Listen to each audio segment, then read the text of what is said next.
Welcome to Ghostly. Is there paranormal activity happening at Skinwalker Ranch? Ghostly is a podcast that comes out every other week.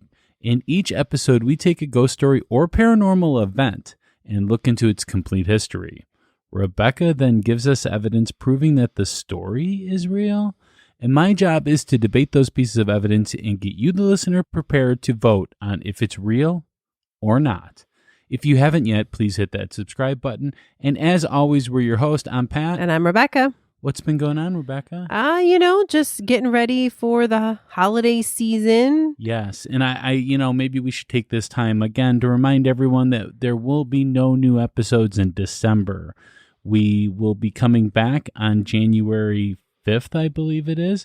And that will be the next episode of Ghostly. Yeah, we're very excited to have a month to kind of just decompress a little bit. But honestly, it's going to still be a busy ghostly month, isn't it? Yeah, definitely, because we have C2E2 on December 12th. And then we have Ghostly Presents an Evening with Nightshade, where we are going to be watching some of the Memoriam Development's Nightshade short films. And we are going to be talking with the directors and actors and writers and all that fun stuff over at Ghoulish Mortals, one of our favorite new places to hang out. Absolutely. And that's December 16th. Yes. And that's in the evening at 7 o'clock. Yeah, it's a Thursday night. It's going to be super fun. And the reason that we picked December to do this is because one of our favorite Nightshade films, we're going to announce this year, is The Kringling. Yeah, The Kringling. And so it's Christmas-themed horror. It's fantastic. Well, written by Ghostly's own Nick Mataragas. Right? Yes. Favorite guest. Favorite skeptic. Favorite skeptic, yes. Yeah. The only other skeptic that's been on Ghostly. That's true. He's the only one that we know of. But it's going to be super fun, and Ghoulish Mortals is an amazing store. And they're horror themed. So I mean, what could go wrong there? Everything good. Just everything horror and Christmas all in one. It's going to be super fun. St. Charles, Illinois. So if you are in the Chicagoland area, put it on your calendar as a Christmas event, fun Christmas night miracle. Out. Christmas miracle, whatever you want to say. But here's the thing. I mean, I'm a little short on money, so how much does it cost? It costs nothing. What? Yeah, totally free. Free night out. Can I bring food? Yeah. Yeah, and we're gonna have some appetizers. Yeah, we'll try to have a few things there, and you can bring your own stuff and just hang out and watch some short films and hear about from the people that made them, and enjoy. So Oreo has come out with a Oreo thin cookie with double the stuffing. Oh. So it's basically just an Oreo cookie, right? I mean, I guess. I mean, I suppose that those people that like the stuffing, they probably would like that.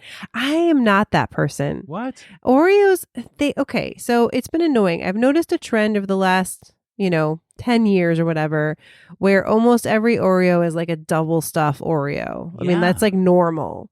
Now, normal Oreo is like double stuffed Oreo. And I like the stuffing, but I like a ratio. I could live off the stuffing. I'm not that person. I like a balance. Rebecca, I don't know if we can debate this. Now we're getting into crunchy peanut butter territory. I can get along with talking about ghosts, and you're a believer and I'm a skeptic, but if you are doubting the stuffing in the Oreos, I don't know if we can. Maybe we need Katie from Attack of the Snack on. Yeah, we do. To help us debate this. Yeah. I know she listens. So Katie, if you would like Ghostly on Attack of the Snack to talk about Oreos as a snack, we would love to do that. Yeah. And speaking of which, actually it has nothing to do with that, but we do have a shout out. We do have a shout out. There are two ways to get a shout out on Ghostly. The first way is to give us a review on Apple Podcast. We always prefer those 5-star reviews, but we will read any and all reviews that we receive.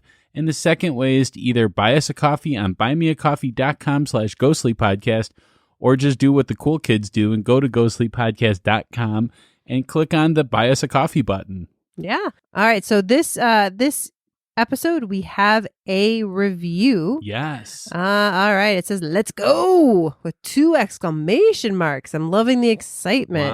Wow. From Air Force John. Wow. How many stars is this 5 review? stars. 5-star. Whoa. So we appreciate that. Those are always our favorite to read. This is a great concept for a podcast, and it is executed flawlessly. Ooh, I don't know about flawless. This seems like, okay. I mean, we appreciate it. Yeah. This is definitely a podcast I wish was every week, but you are both good enough that I forgive you. Ha ha.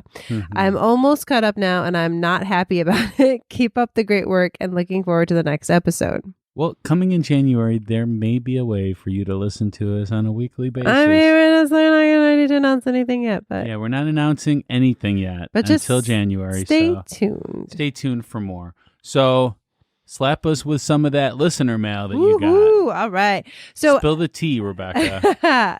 Absolutely. Now, this is interesting. Again, we've got another snail mail. So thank you so much. This is Dennis Dahl. Love him.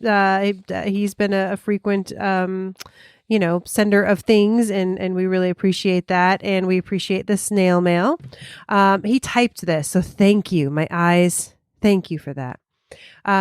So this is a true and accurate accounting of Glen Sloan Cottage. Ooh.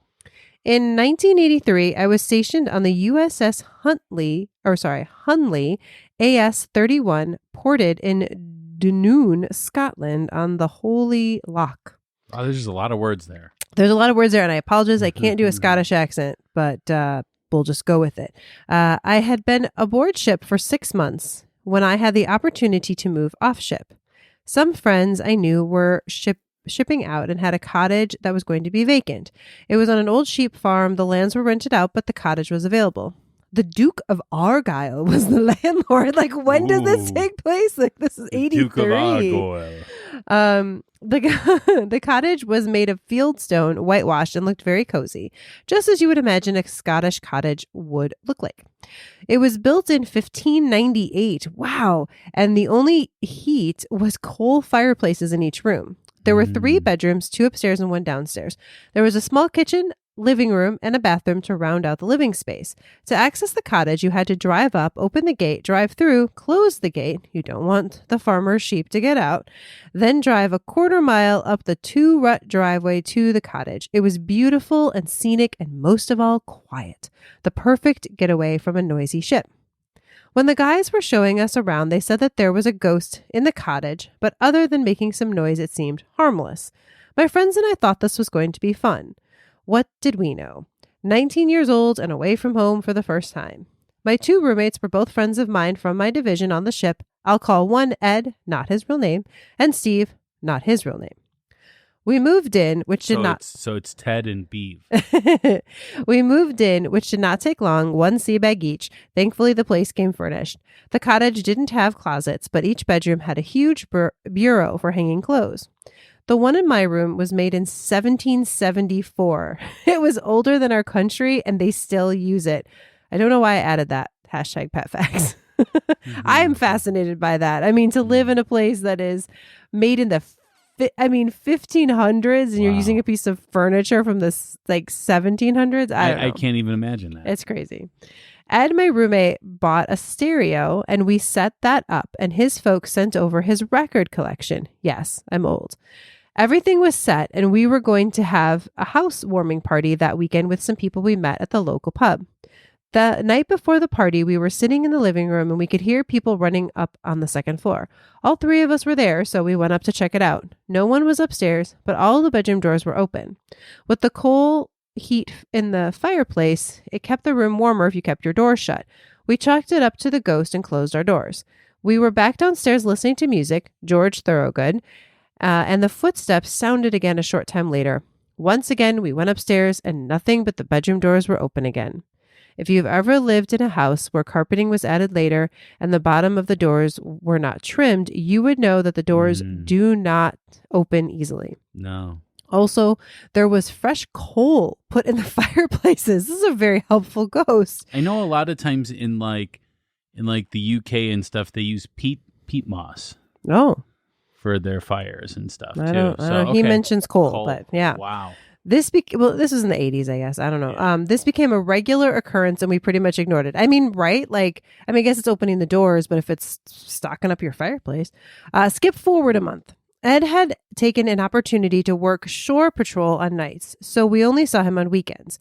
Steve and I were on different duty shifts, so 2 nights out of the 4, he was gone. On those nights, it was just me and the ghost. At first, it was fine. Then some odd things began to happen. I had finished supper and was going to bed, and the front door slammed hard. Ed was working and Steve had duty. We were far enough off the road where it wouldn't be a motorist broke down. I thought it might be the farmer needing something. I went down to the living room and to the kitchen where the door was, and there was nothing there but the faucet was going. I went outside, but no one was there. That had never happened before. Next morning was Saturday. I got up early to stoke all the fireplaces with coal. Before I could do that, there was a knock at the door. It was the farmer. He said that the gate was open and could I go down and shut it. I told him no problem and walked straight off. I didn't want to be responsible for any lost sheep. Neither Ed nor Steve were home yet. I walked down to the gate, closed it, and went back to the cottage to stoke the fires.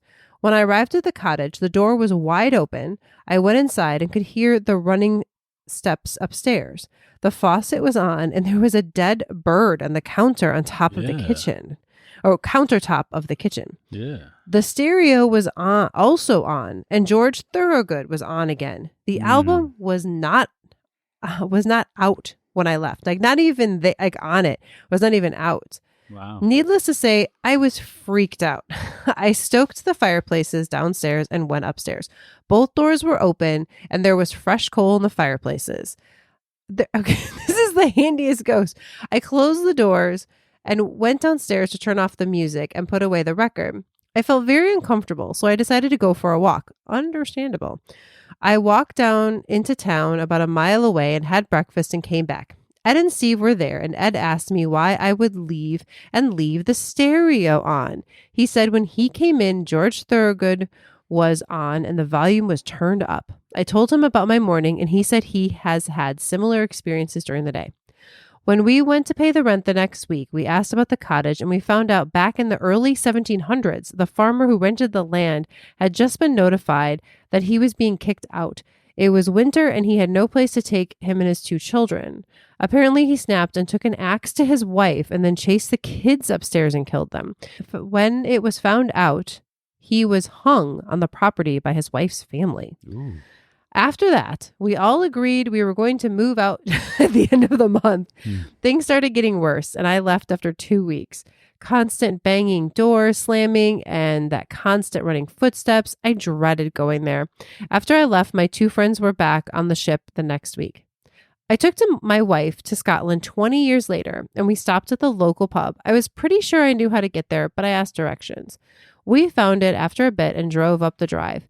There were 2 men in their mid-20s building a house on the property about 400 feet from the cottage. We stopped and talked to them. I asked them why they didn't just use the cottage. They said they would not step foot in there because it was haunted. My wife's jaw dropped. She thought I had made up the story. As a side note, on the same property on a small hill, 9 witches were burned at the stake. This was back in the 1600s. No grass grows on that hill to this day. Well, Pat and Rebecca, I hope you found this interesting. I enjoy your podcast immensely and look forward to each episode. Best regards, Dennis Dahl. Well, thank you, Dennis. We actually really enjoyed your letter too. So that was thank fantastic. You for sending that. Yeah. Yeah. I love the little Pat fact in there too. That's awesome. That was great. Thank you. Well, you know what? Since it was such a good mail, I don't think we should do the polls this week. I don't know why you don't want to do the polls. I like, come on. I have PTSD from the previous polls. Well, we're getting back into our schedule here. We got an episode. Previous episode we got to check out here. All right. All right. So in our last episode, we talked about President Polk. We did, yes. We did. I remember that. Yes, you remember that? Okay, here we go. Okay. Yes, 18.2%. Yeah, 80 what? And no, 81.8%. You won by a lot. What? Why? How? I don't know. The skeptics came out. People Wow. believed. My skeptic bros? I guess. Wow. Wow. What was the overall rating? The overall rating, it was a 3. Yeah, the people did not find those stories credible. Yeah, well, there's no way I'm going to win this one. So I don't know what's going to... You know what? I think we should put it out here.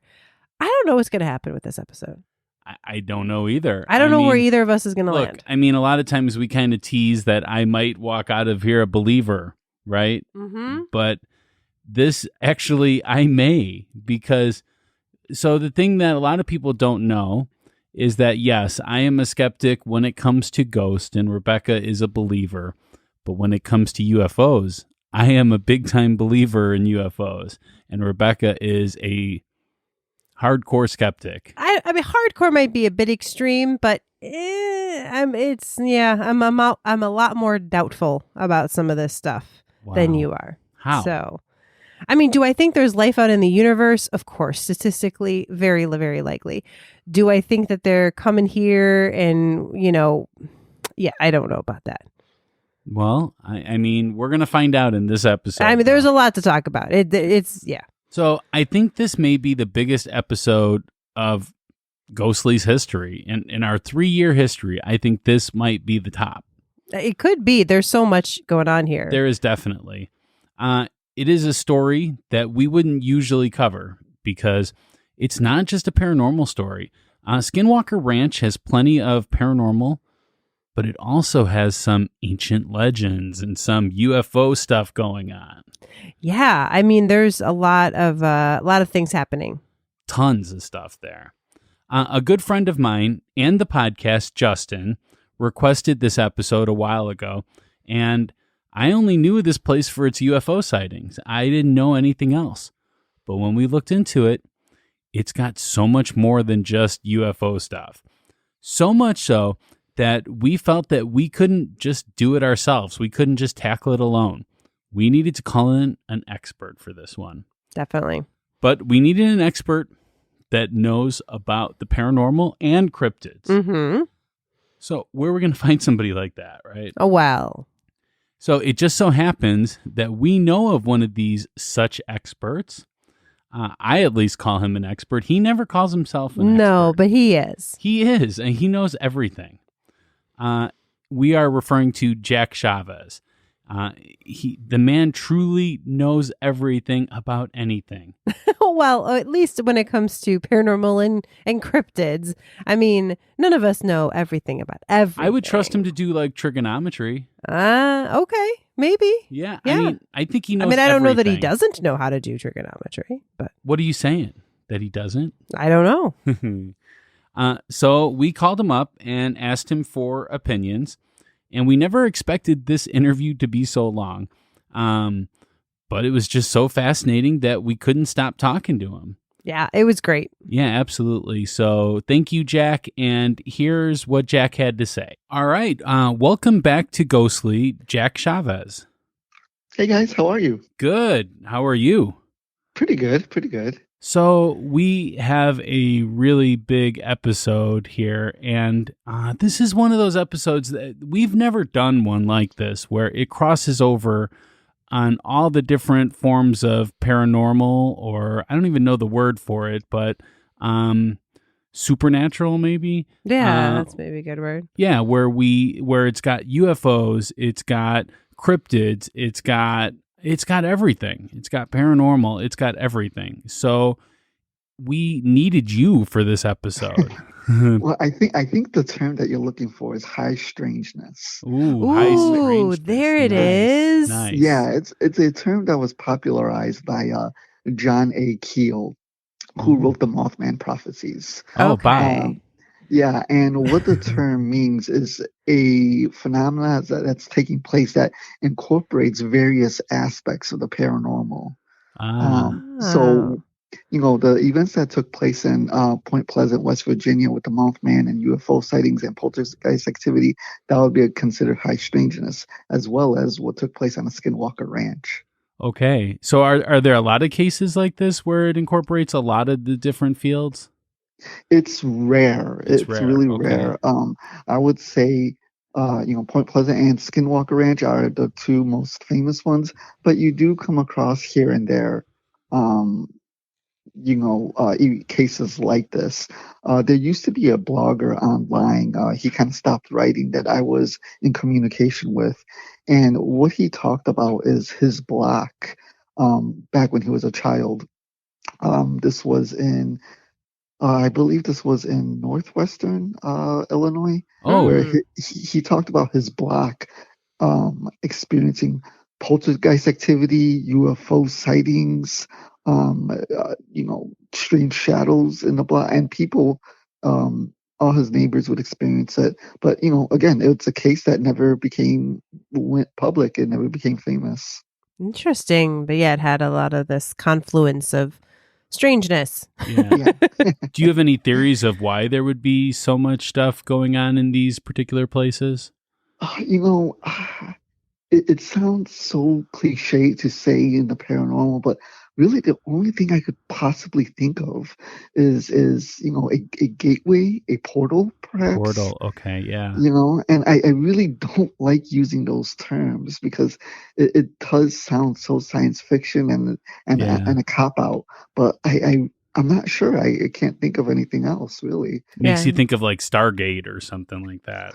Yeah. Yeah, and Yeah. we have that example in the Skinwalker Ranch where the Gorman family, they would see this orange structure in the sky, and Tom Gorman, the father, he estimated that the structure was a mile away in the sky, and when he was asked to describe it, he said, well, it's hard to describe because it always changes depending on the angle you were looking at. But basically, it would be around during nighttime, and the structure looked like it was it looked like he was viewing another land, and it was daylight in that land Wow. while it was nighttime, on the ranch.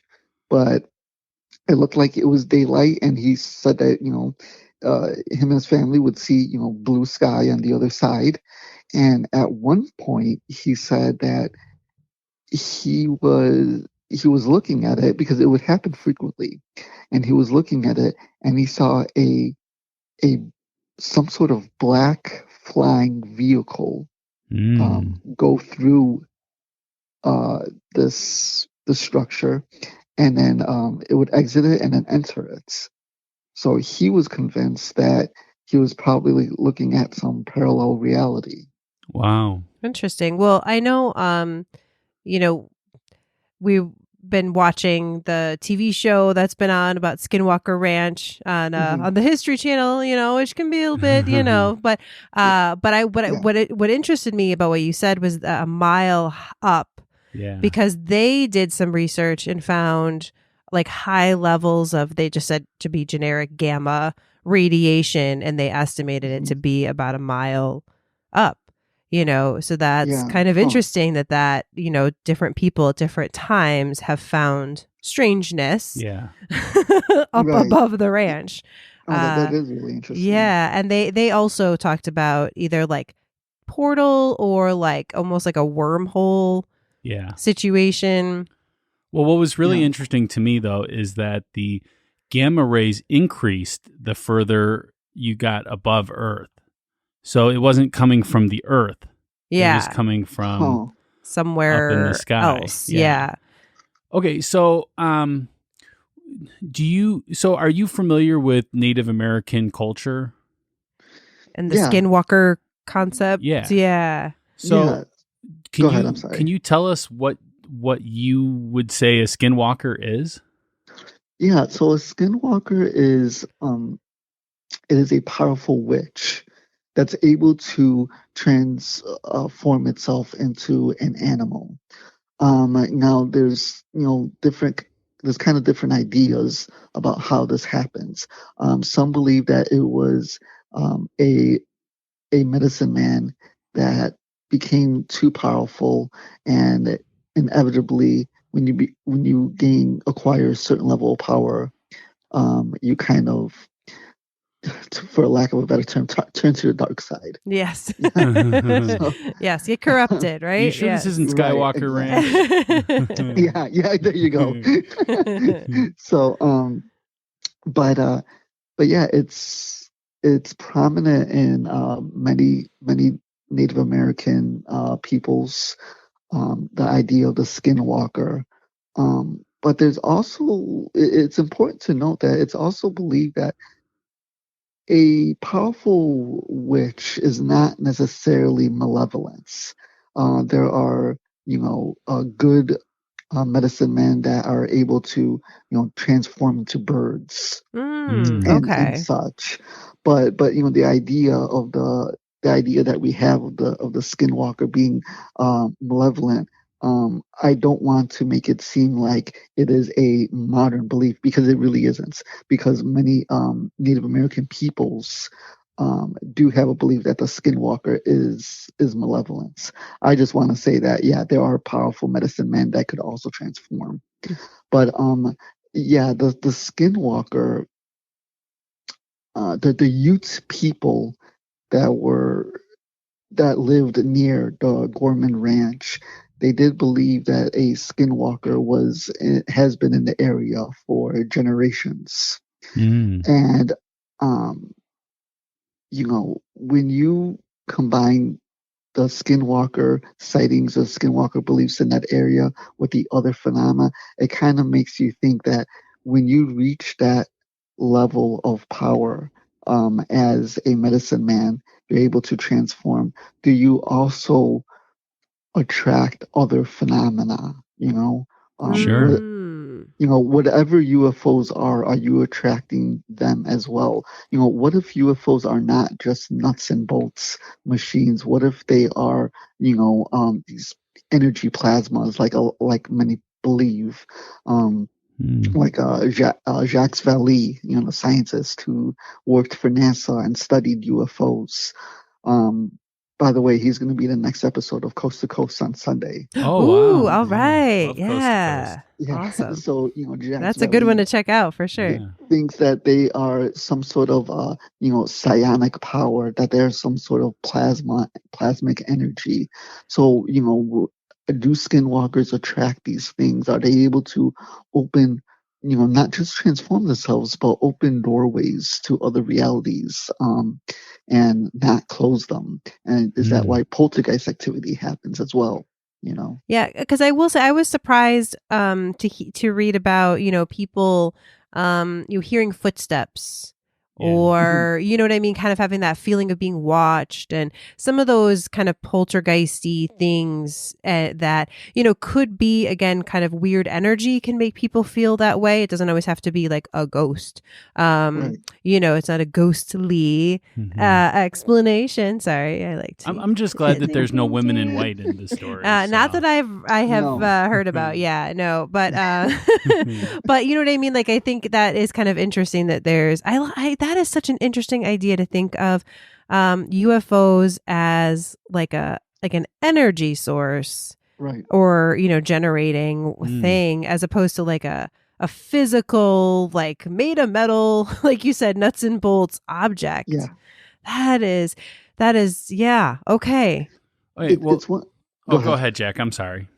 It's one of those things that you really it's hard to know, right? Because UFOs have been known to transform. They've been known to grow in size, but also there's witnesses that have seen them land and have been able to touch them and say that they feel metallic. Yeah, so it's like, that's true.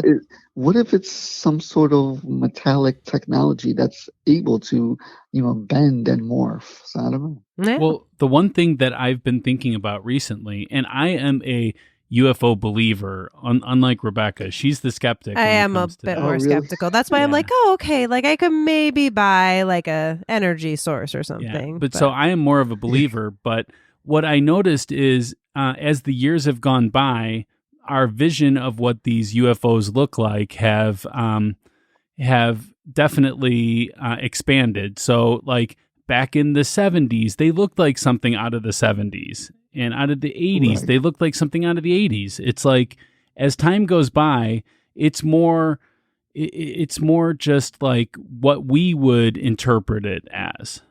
Right. Yeah. The psychologist Carl Jung, Yeah. he talks about this. He talks about how it seems like UFOs change depending on perspective. It changes from time period to time period, from culture to culture. It's he also believed that UFOs are a combination of, our own psychic stimuli combined with external forces, and that creates a mandala, that creates an archetype, and that archetype is what we see as a UFO. Interesting. Yeah. Well, to take it back to Skinwalker, so these Skinwalkers, so they are these, so they're like medicine men or shaman, right? That have reached this level where they can, body morph into other things. But wouldn't they still be confined to what our average lifespan is? So, I mean, like, the Skinwalker thing, the legend started, hundreds of years ago. And they're still there? How is that possible? Well, the way I see it is, if they're able to morph into other beings, maybe they're able to, keep the same age, or maybe be immortal. Ooh. So, I mean, if they're able to, transcend the laws of physics by transforming, then maybe, they don't have to age. Wow. So the wolf that they have out there, the dire wolf that sometimes appears, could actually be the same Skinwalker that was there hundreds of years ago when the curse was first put on. Right. Yeah. Or it could be passed on. I mean, obviously we don't know, but you would think we would. Oh, like inherited? Yeah, I don't know, but that doesn't seem as likely to me. It seems if such a thing is there, it seems. Wow. I'm definitely open to that possibility. I mean, right. That Rebecca, that is something I definitely thought about too. Like, is this passed along? Do they need an apprentice? Yeah. I'm also thinking that, once you acquire that level of power, maybe you shut off your mortal coil, and you are already an energy being. Interesting. Therefore immortal. Interesting. I never thought of it that way. So do you buy into the portal idea then, that this could possibly be one of those kind of portals then? Yeah, I do think so. I do think that there's some sort of gateway taking place. Yeah. I like the word gateway. Yeah. Yeah. To what we don't know. Right. And what exactly it does, we don't know. But can it be like another dimension, or are we talking like another planet or another time? And that's what Tom Gorman, the father, that's what he was speculating too. He, when he was interviewed by Colm Keller, who wrote Hunt for the Skinwalker, Skinwalker Ranch. He was speculating that, he goes, okay, I'm a practical man, but I can't dismiss the fact that something supernatural is taking place. I can't dismiss the fact that this orange door, or this orange structure, is leading to another land.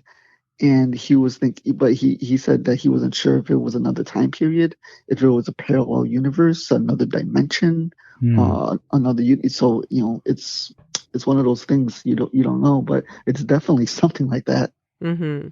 Yeah. What's the most interesting story that you've heard about the ranch, or something that kind of grabbed your attention while you've been reading about it? Yeah.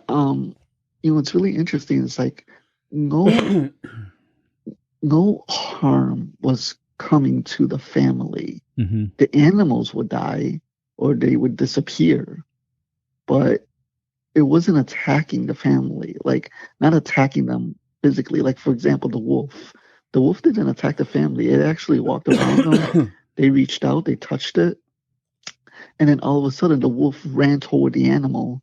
I forgot what kind of animal. I think it was a sheep, and it put its jaws into the animal.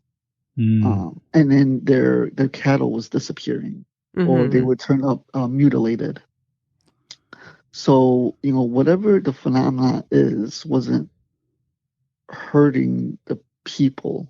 Just the animals. Yeah, which that is interesting because that kind of, I don't know, talks about, I guess it kind of goes with the concept that this is somebody that was human or like has human qualities to them where they somehow recognize that, or, you know what I mean, that has some intelligence, I guess we'll say. It's not just beast, I suppose would be what that might suggest. And if I could quickly bring it back, just to give an example, quickly bring it back to Point Pleasant, West Virginia. There weren't people that were harmed, but for example, one of the witnesses, his puppy went missing during the night. So again, it's animals will be harmed or disappear, but not the humans. Interesting. So, that is interesting. Well, there is so in the history of this land now, like the documentaries, and I'm sure the book, and I'm sure the History Channel show, they make it seem like there's always been paranormal activity there. But what I'm like discovering is it really starts with the Shermans. When the Shermans owned the property is when things really started happening. And the previous owner, which I'm going to talk about in the history part, previous owner like lived there for 60 years and nothing seemed to happen. So what my theory is that the Shermans kind of made this up and then sold it to the Bigelows, which, they wouldn't have bought it had it not had paranormal activity. But this land is surrounded by tribal land. In fact, there's nothing but tribal land around there. This is the only land there owned by like a white person. And then along comes Brandon Fugel, which is he is a real estate mogul that sells those kind of things. And the Bigelows sold it to him, even though he was a skeptic and is no longer a skeptic because of the land. But I mean, it's just that to me, it's like, did the Shermans make it up just so that they could sell the property to the Bigelows and make a profit on it? And the Bigelows made a profit with Brandon because he's a real estate agent. So is this just money? So I don't. So the thing is, Colm Kellner, he, the author of the book, he spoke to people from the Native American reservation. Yeah. And they said that for centuries, Native Americans wouldn't, go close to the land. But it wasn't documented until George Knapp, started to get involved with it. And that was, I believe that was during the Bigelows. He might have done some stuff with the Shermans, but I know that was, the Bigelows was his major thing. But wasn't it until Colm Kellner wrote it that it didn't become a thing, or did George Knapp knew about it beforehand? Yeah, right. That's the question. Is it the chicken or the egg? Yeah. So, I mean, I don't know. I mean, I certainly don't want to believe that it's all made up, but I don't know. Well, I guess I've seen enough. There is enough proof that there are things that happen there, and I mean, it may have been whoever interviewed the tribes around there was maybe the first time anyone had bothered to ask them about the ranch, and then they're like, oh yeah, we don't go on that land, like there's stuff on that land, like why would they wouldn't do that for the owner, like, oh, so the owner can make more money, we'll agree to those stories. Like, no, I'm sure those are the stories that have been passed down in the tribe. Native American culture is based upon a lot of these things where it's like, they see things, they hear things all over the place. Well, so is ours. I mean, we that's the church and, Oh, all the absolutely. things, we all talk about the things we believe, right?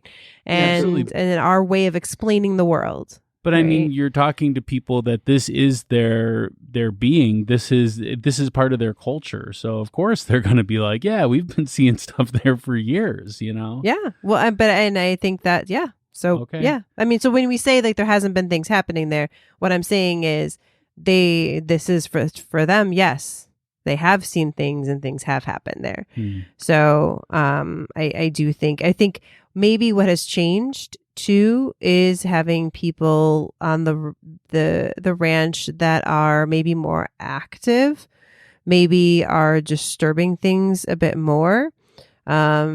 Or who knows what changed over time too. But it's interesting to note that and I haven't seen the series intentionally, to be honest, because I just I'm sure some of it is overproduced and very much. I get a little tired of paranormal series, so I don't really watch them.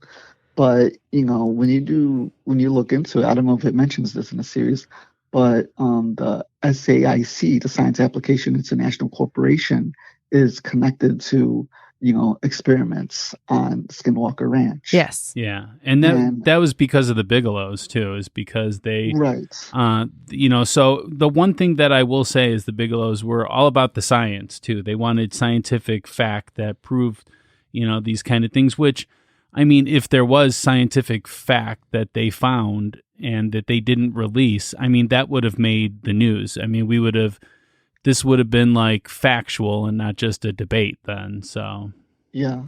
So, I mean, it's always interesting with these kind of cases. I mean, I'm not totally in disbelief yet. As I said, I have trouble with the UFO part of it because I'm like, so in the series, there is this one particular cattle that gets, this cow that gets killed. And when they're reviewing the film, it just so happens that there is a UFO that's present when this thing like is near death, and it stands up, and like wants to get away from it, and was definitely like fearful of this UFO.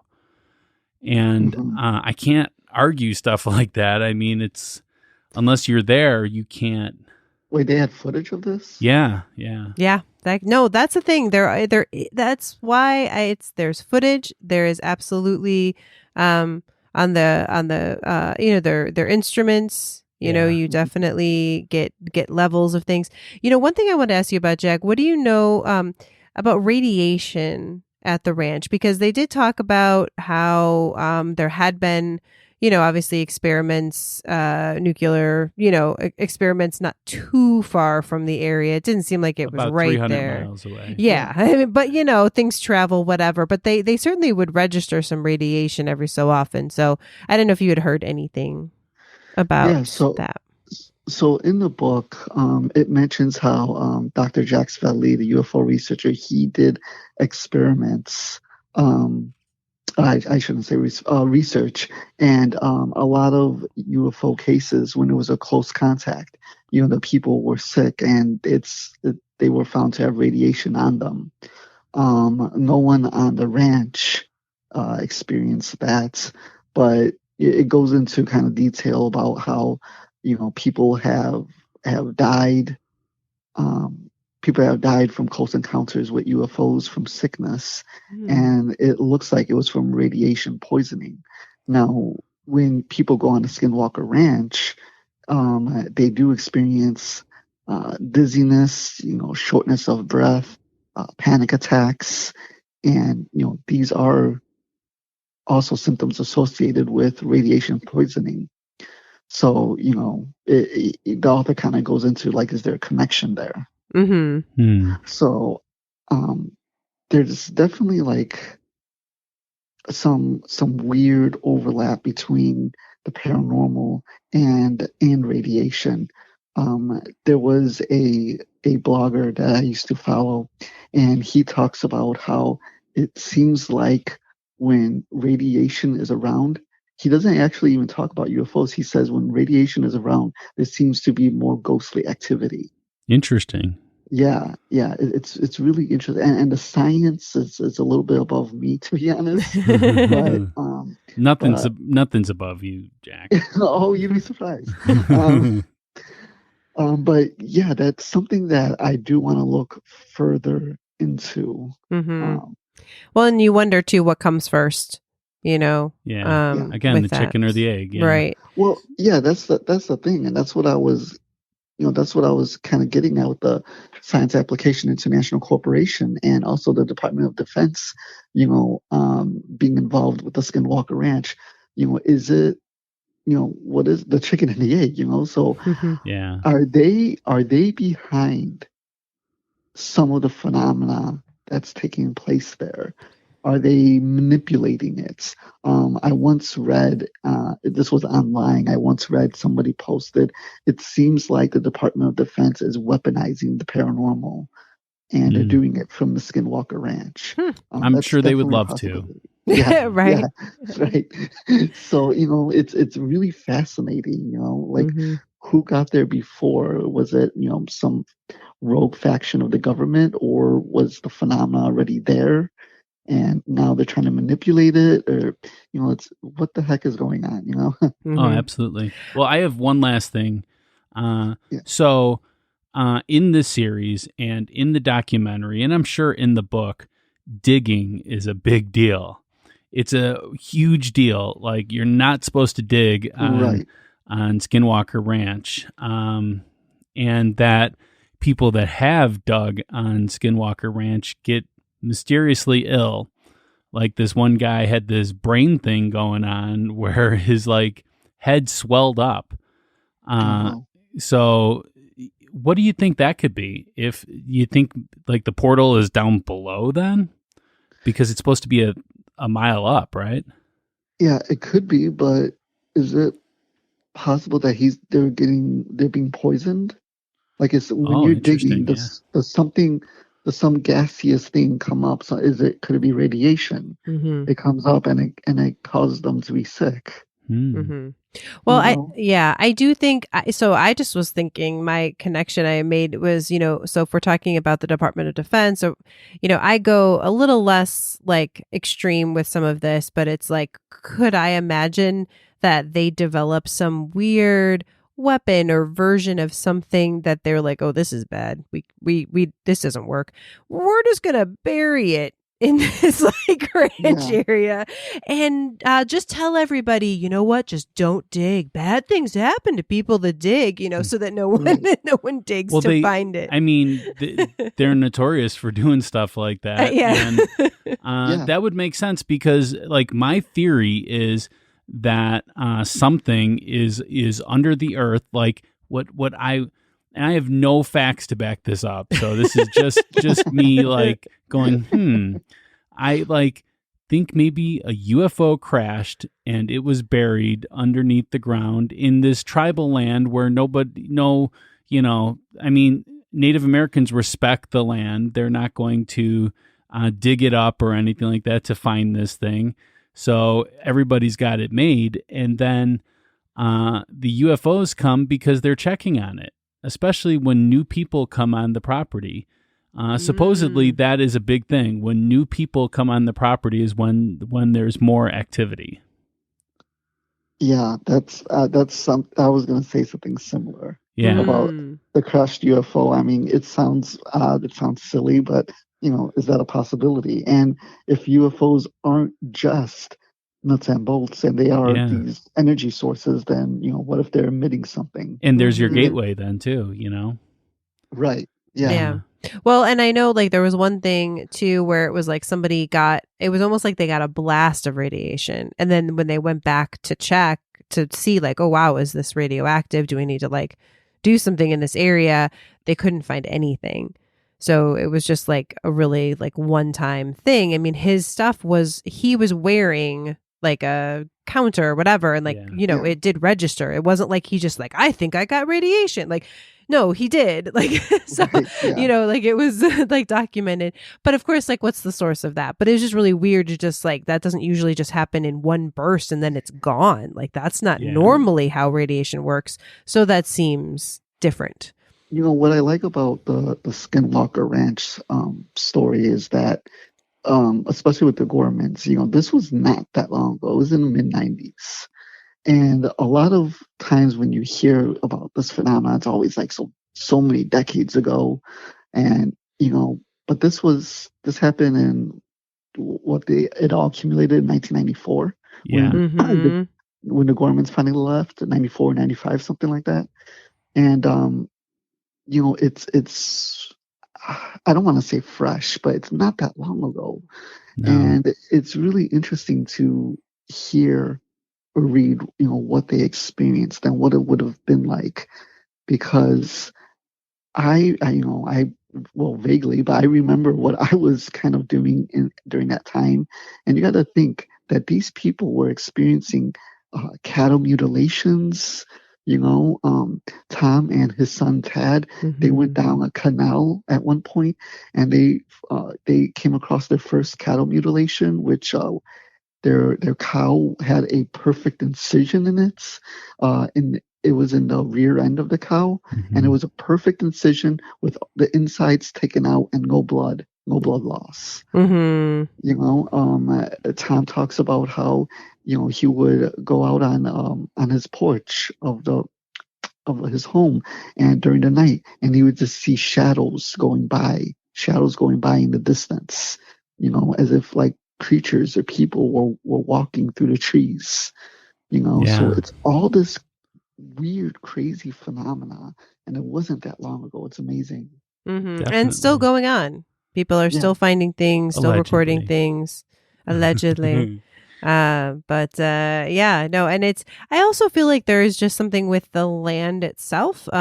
Like they talk about things glowing like at night.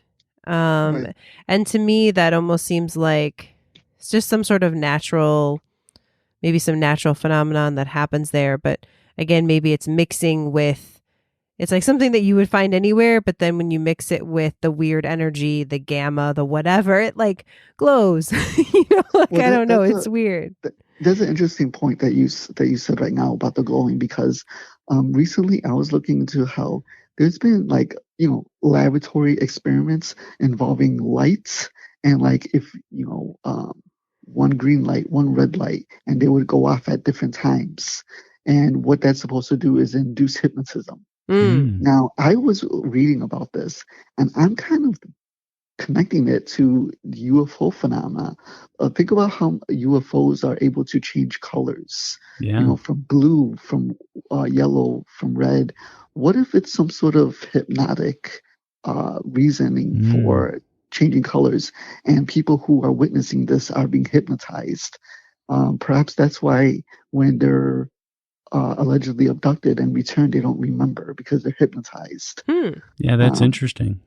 And then, glowing objects taking place. Even right here in the Chicagoland area, we have the maple lights phenomena, where lights appear behind the trees by Archer Woods. Oh, yeah, Maple Lake, yeah. Yeah, Maple Lake, yeah. Yeah. And, what if, are these things, are they UFOs that are changing colors? Are they inducing hypnotism, I hadn't thought about that. Well, the one thing that, we definitely can't debate is that this has been one of the most highly studied areas in the world for paranormal activity. Right. So it's very interesting. But Jack, I want to thank you so much for coming on and giving us your opinion and throwing some facts down. Definitely. Any last words on Skinwalker, and then definitely let us know what you got going on. Yeah. Yeah, I just I think it's important for everyone to kind of keep your ear out for Skinwalker, because they're always coming out with something new. That's why I'm so skeptical about the series. But if you look online and stuff, there is a website, skinwalkerranch.com, and they're usually pretty good about updating information and news about what's going on at the ranch. So awesome. I hope to sometime soon make it out there myself. I don't know how close I'll be able to get, but we'll see. Yeah, I think they it seems like they have a lot of security, because I'm guessing a lot of people want to get on that ranch. Yeah, there's a guy named Dragon out there that does security. Oh, yes. Really? Yes. Yeah, and he's mean. He doesn't like the digging. No, he hates digging. Really, really hates the digging. Oh, wow. So what's going on in your world, Jack? Yeah, you keep posting events. I see them. Yeah, so I have a ghost investigation coming up in Milwaukee, Wisconsin at the Brunder Mansion. It's the Brunder Mansion Bed and Breakfast. Ooh. So I'm looking for people that want to go there. It's $45 a person. Okay. It was a former mob owned or mob connected owned, I should say. Wow. The Pick brothers owned it, and it was a brothel. It was a entertainment venue. So they have a small ballroom in the basements. Mm. And what else am I doing? Were some people whacked there? Oh yeah, it's believed. Yeah, of course. Of course. And I do have a paranormal meetup next Wednesday, so that's December 24th. I saw that. Yeah. Yeah. Oh, December 24th or November? Oh, Did you say November. Sorry. November. You may have said November, but my brain heard that because I'm excited. Right. But yeah, so November 24th. Awesome. I'm sorry. Where's the meetup? It's at Chet's Melody Lounge. We cannot encourage people more to go to Chet's. Yeah. It's the owner. The owner is Steve, right? Or Rich. Rich. Yeah, he was so great to us when we went there. Both times we've been there. So what a great place. The guy was sick and dying, and we still got in to give us a the tour worst of cold the ever at the time. Rich is a great guy. His wife is cool. The bartenders are cool. Mm-hmm. It's just and it's allegedly haunted too. Yeah. Oh yeah. No, we saw the basement. It's freaky. You ever spend time in their basement? Yeah, I did go in the basement. He let me go down there. Yeah. It's great. Somebody saw. I talked to one of the bartenders, and she said that she went to the bathroom, and next to her she saw a pair of feet, like shoes, and she thought somebody was there. But when she left the stall, there was nobody there. Wow. Yeah. Creepy. Wow. Creepy. Oh, well, those all sound like fun things. And, people can they follow you on Facebook? Is that probably the best place to hear about what you're doing, or Instagram? Or what's the best place? You could find me on Facebook, Jack Chavez. I'm running a paranormal group on Facebook called Paranormal Chicago. You could also find me on Instagram at Jack Chavez or paranormal.chicago.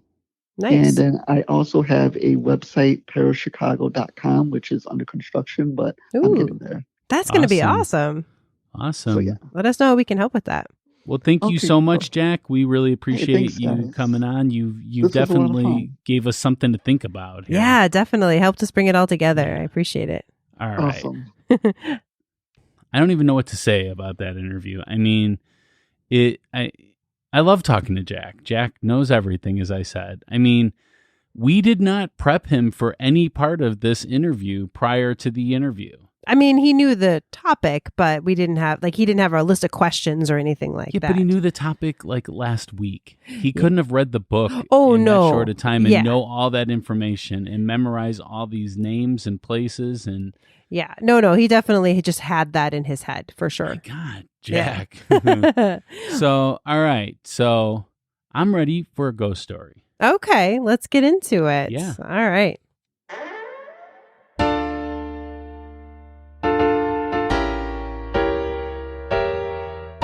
It's time for a spooky tale from our bad girl. There were a lot of ways this ghost story could go, and it was difficult because as we just talked about with Jack, there's so much happening. But anyways, this is something that struck me. So here we go. I want to write this down before I forget what I saw. I have been staying on Skinwalker Ranch at the invitation of the owner. I was nervous to be here, but I just couldn't say no to the opportunity to experience this place that is so steeped in paranormal activity. The Ute Basin is known for UFO and other strange sightings. This is my second night here, and I'm trying to get my bearings. I'm staying in a camping trailer, and it's so beautiful here and peaceful. At least it seemed like that my first night here. Though most of the others here are excited, energized. They are ready to just dive in and learn more. I am too, but I like to settle into a place before I just go into research. After dinner, I decided to sit by myself outside of my trailer and stargaze. It's such open land here with the beautiful mesa to look at in the distance. All was well, and I was thanking my lucky stars to be in this place, when all of a sudden, I saw something I can't explain. The mesa seemed to light up, to glow. Not all of it, just the top half, down near the end where I am staying. I thought, okay, maybe it's a reflection of the moon? I couldn't think of what it could be. I got up and I walked west to see if it would change, and it didn't. It stayed as bright as before. It was beautiful, but I've never seen anything like it before. It was almost like a bioluminescence or something, but they're like not quite that neon. Then I saw something that I still can't believe. Something even stranger than the glowing mesa. A blue ball of light started to appear south of the mesa and fly towards it. Sort of slow and like it was looking. I know that sounds impossible, but that's just what it looked like to me. It wasn't just moving in a motion like it was flying straight. It was, I was hovering. But it was also moving forward, and it did eventually go behind the mesa. It was the most profound thing I have ever experienced. It felt like I was a part of something that I didn't understand. I'm writing this down because I don't want to ever forget this feeling. And if this is how the ranch greets its visitors, I'm excited to see what else it has in store. Maybe now I understand why the others feel the way they do. There is an energy here. Wow. So how much of that is based upon real hardcore facts? The stuff about the mesa glowing and seeing, a light that kind of comes and goes behind it, that's definitely something that has been reported. Okay. Mm-hmm. Maybe not quite as dramatic as is in the story, but yeah. All right. Well, let's go ahead and take a break, and when we return, we will go over the history.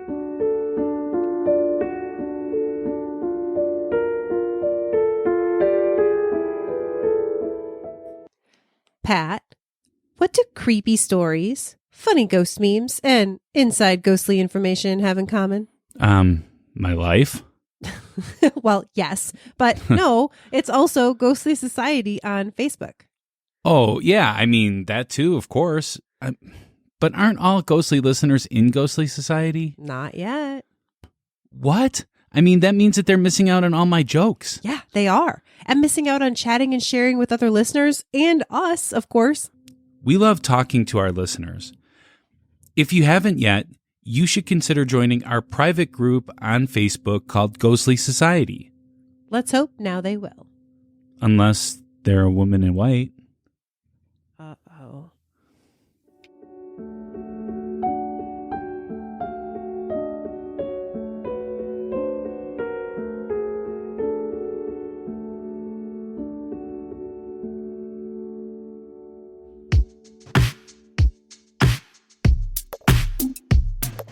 Pat's facts from a skeptic point of view. Pat's facts. He presents it all to you. Pat's facts. All right, we're back. So, just like a lot of these ghostly episodes, the history is really hard to track down. I mean, this one was a little bit harder than most. So, now, when doing the history, I usually look for at least 2 different sources that can verify the information. That is something that I do because, I don't want to give you dubious information. Yeah. That's just not me. And with a lot of the history that predates the 19th century, I couldn't find it. I mean, seriously, like I heard about it when we were watching the show, The Secrets of the Skinwalker Ranch on the History Channel. We watched the first season of that.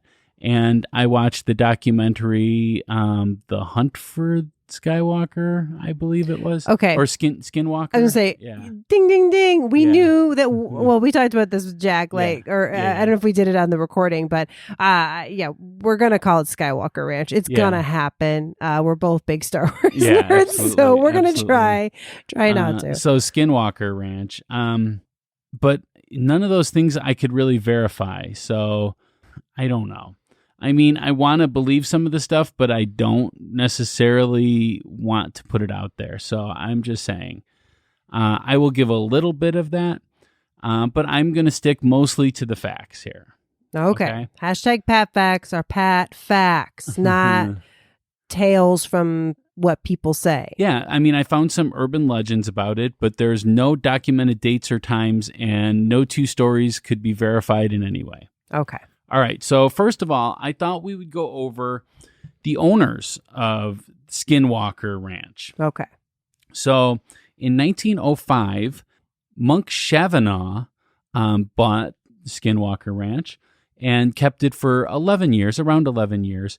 And in 1916, he sold it to Henry Liddister. Henry Liddister kept it for 29 years. That's a pretty long time. It is. And eventually, in 1945-ish, sold it to Kenneth and Edith Myers. Now, there's some overlap you might notice in this little chart here. Yeah, it looks like it. And a lot of times when the people would sell it, they would still live there for a little bit. Oh, sure. Yeah. They just kind of rent it back or something like that. Yeah, Yep. absolutely. So Kenneth and Edith Myers owned this property for the longest amount of time, 60 years to be exact. And in 1994-ish, they sold it to Benton Lockheed. And Benton Lockheed had it for like 14 years and then sold it to the Shermans, Terry and Gwen Sherman. And they only owned it for like 2 years. And then they sold it to Robert Bigelow, millionaire. And Robert Bigelow sold it to Brandon Fugel. I just wanted to cover that. We're going to talk about some of these people a little bit later. Yeah. No, it's not. It's good to hear. You know, it has changed hands over time, and it's been. I think it's one of those places that there's so much going on in that area, but the ranch itself definitely has evolved. I'm sure you'll tell us, about that. But a little bit. Yeah.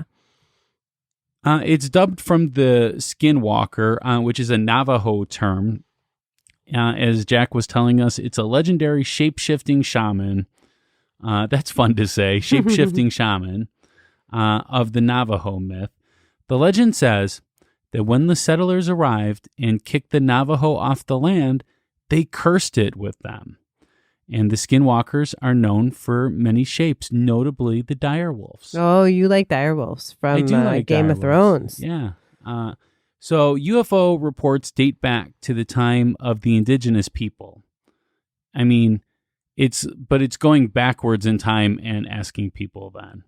There's not much documentation of these things. Mm-hmm. They were publicized in the early 70s when investigative journalist George Knapp took interest in them.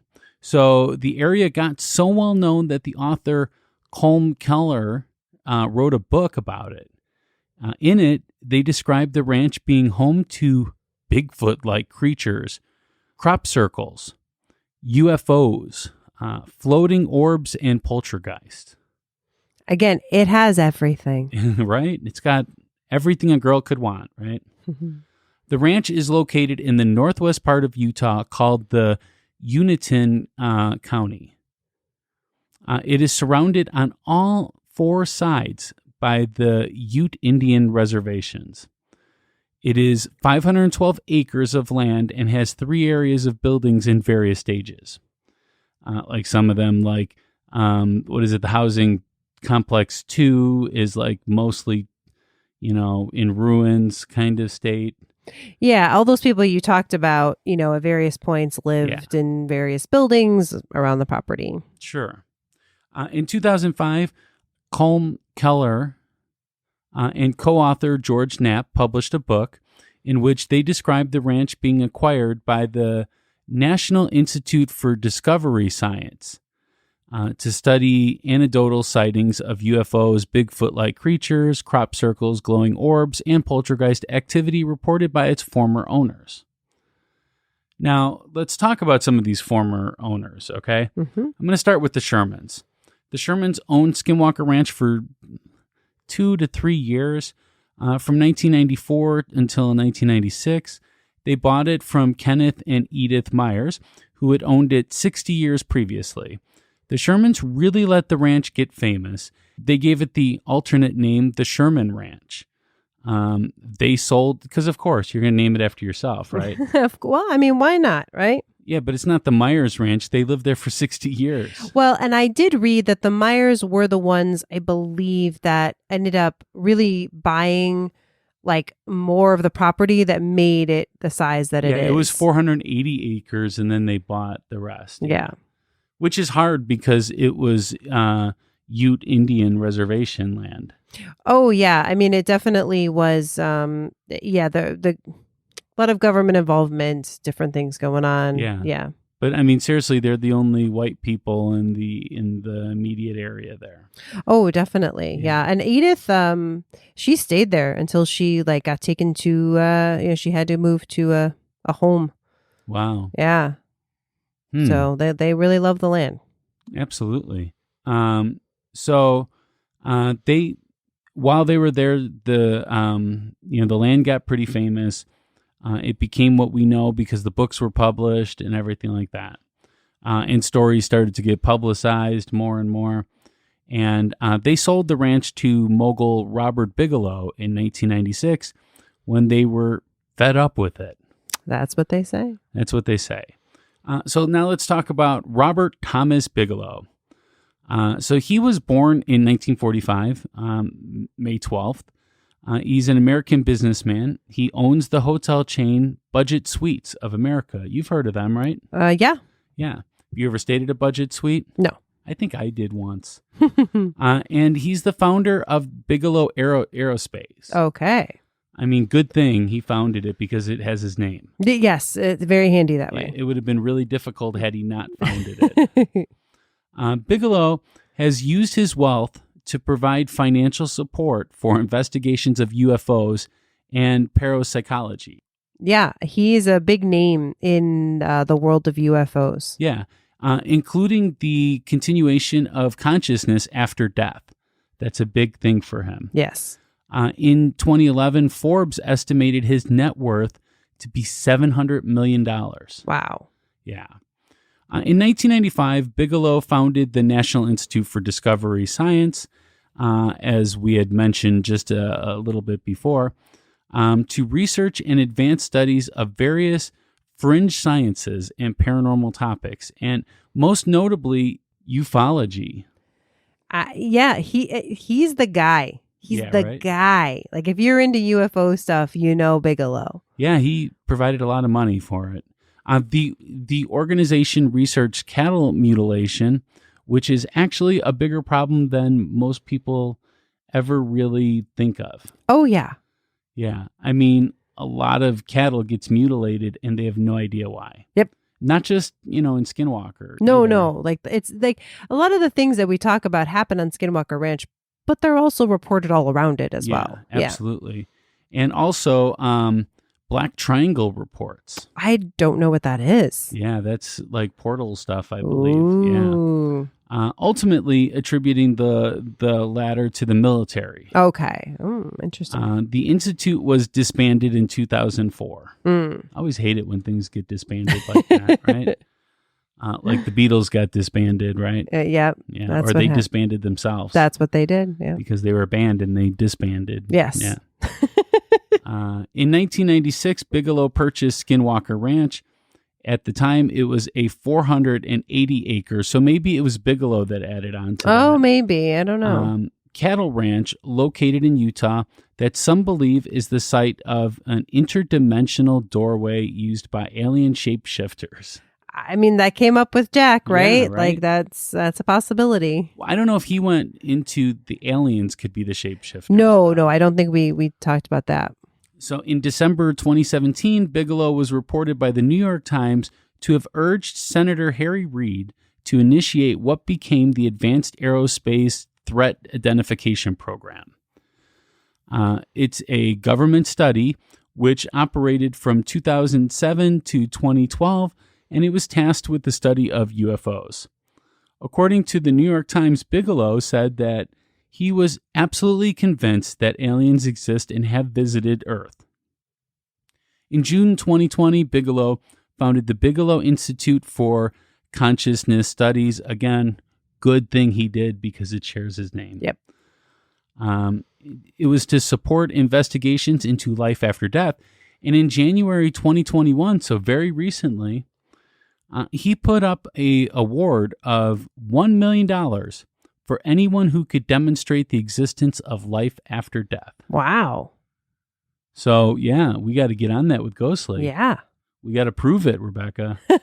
Well, he's interesting. I actually watched an interview with Bigelow talking about his time on Skinwalker Ranch. And I guess I'll just say it was interesting to hear the way he talked about the ranch because, for him, it was, seeing some of these phenomena and, recording them and studying them with scientists and all of that. But for him personally, it was like he wanted more cohesiveness to it. Like he was frustrated. He's like, I feel like the ranch is trying to talk to us and we don't know what it's saying. And like it just, he wanted it to kind of be clearer in its communication, I guess. And like that frustrated 2001 him. Space Oddity. Yeah, like he wanted words, or something that we could understand. Or at least them to play musical tones, Something. where they could then translate that. Yes, exactly. A language, I guess, is what I mean to say instead of words. And in the end, he just got frustrated because that wasn't happening. Yeah. And he kept saying like, man, maybe we didn't give it enough time. Maybe we did but he just got frustrated that it wouldn't. It wasn't clearer. Yeah. But just I hadn't thought about it that way, about like, hey, yeah, the ranch is probably trying to tell us something and we can't understand it. Sure. I wish it would just be clearer. Well, that brings us to its current owner. Until the History Channel show that started, and it's the secrets of the Skinwalker Ranch, his identity was shrouded in secrecy. Mystery. Yeah, in mysterious secrecy. He even appeared in a documentary that was also about Skinwalker Ranch where they hid his identity. He wasn't ready. No, he was not ready. And I've watched a whole interview about that too. Mm-hmm. His name is Brandon Fugel, and he kind of gives off a Bond villain kind of appearance. He seems like a very nice man, Yeah. but he definitely has the suit, I'm so rich you can't even handle me. Flies everywhere in a helicopter. Right. In his Porsche, He has a Porsche. yeah. He's a Bond villain. But I think he's on the side of good. At least I hope so. Hopefully he uses his powers for There good you and go. not evil. Yes. Yeah. He is a real estate mogul that claimed to be a skeptic before an event on the ranch made him a believer, where he actually believes that he saw a UFO. It was like the cigar-shaped UFO kind of thing. Mm-hmm. But yeah, he believes he saw it. Now, if you watch the History Channel show, like Rebecca and I did, Mm-hmm. we were tasked with this. First of all, two things, right? You can't dig on there. There is no digging You cannot allowed. dig on the ranch. If you even mention the word digging, you are in for a 20-minute conversation. Where they show you magnets. They at show the you end. magnets and they go, exactly. This is why. And Yeah. you're like, I don't understand. And who is the man that hates the digging the most, Rebecca? That would be the security guard. What's his name? The head security guard, Dragon. Dragon, yes. So that's one of the things I wanted to talk about. One of the fan favorites of the show is a man that goes by Dragon or Flaming Dragon. He is the security chief of the Skinwalker Ranch. He met Brandon in August of 1992 when they both served as missionaries in Hawaii. Seems kind of convenient to serve that's in a nice Hawaii, location. Right? For the Church of Jesus Christ and the Latter-day Saints. The Mormons. Yeah, the Mormons, yeah.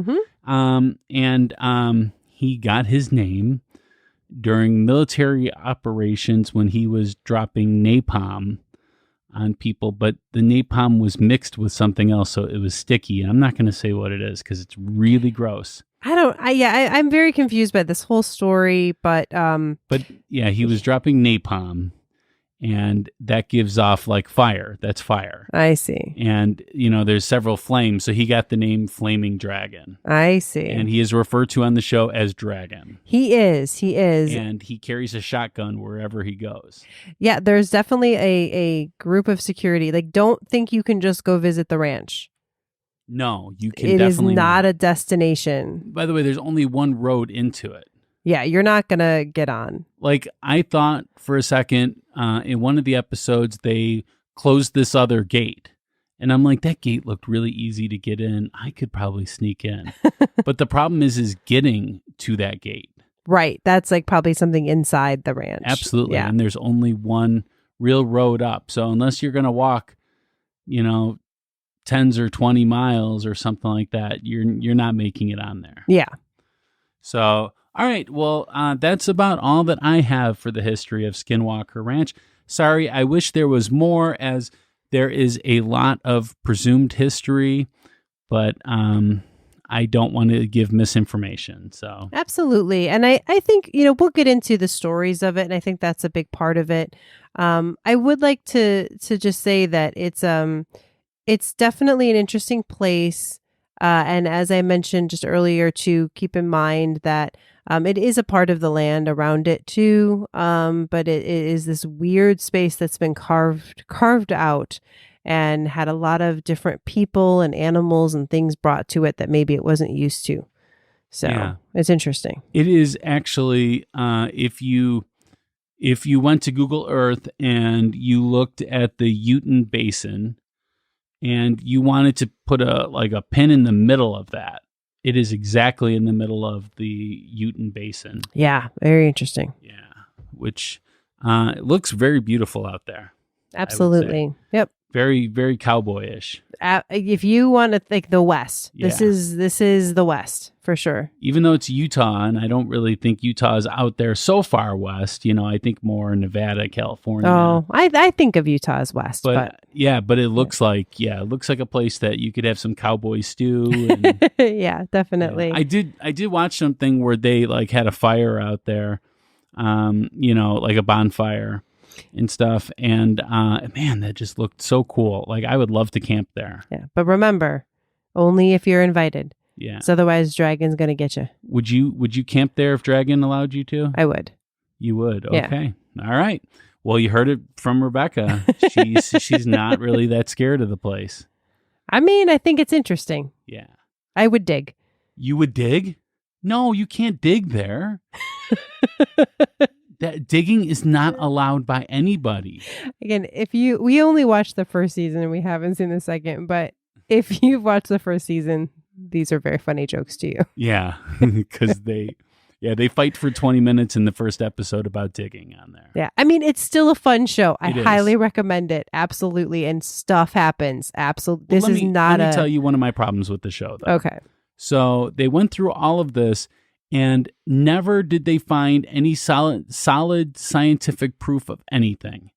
They never found any reason for anything that wasn't I don't know, it could be paranormal. Every single thing that they investigated was never had any answers. And I was expecting at least one thing. I feel like there was one. I know we kind of we both saw this episode and saw it kind of differently. There was one episode where in one of the houses they were claiming to have some kind of paranormal things where they would feel like they were being watched. They would hear weird noises. And then they ended up finding admittedly weird empty room in the basement. But the one scientist that they brought on there theorized that actually that room was serving almost like a bass drum, like something that was echoing things back. And he kind of, I think, solved some of the paranormal stuff in that But house. they never said that like solved it or anything to them. You know, well, and I don't know that it's going to get bothered rid of me. it. No, but that bothered me, though, is that there was nothing ever really like, oh, okay, well, we figured this thing out and we're not going to worry about this. We're going to focus on this. It was all like, no, these are new things and never anything. And it's like, in these kind of cases, most of the time you can find scientific proof for one of the things at least, even in a weird place like this. I don't know, a lot going on. All right. Well, we're going to take a break, and when we return, we will get to the debate. Sounds good.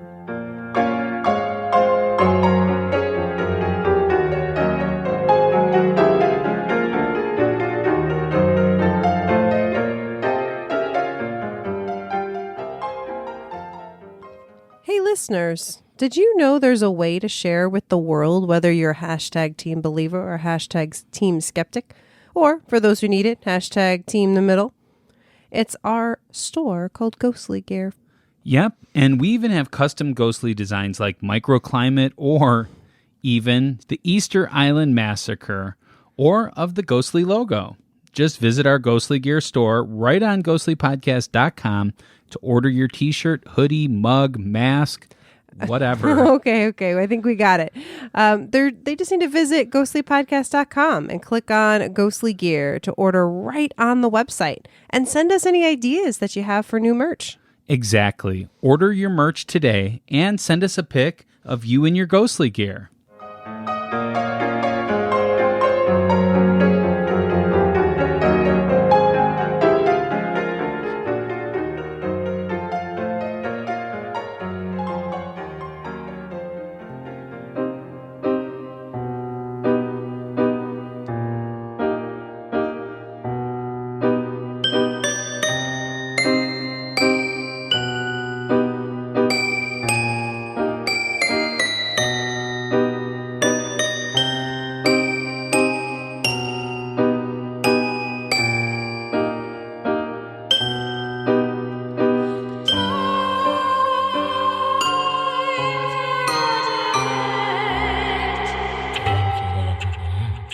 All right, we're back. We're back.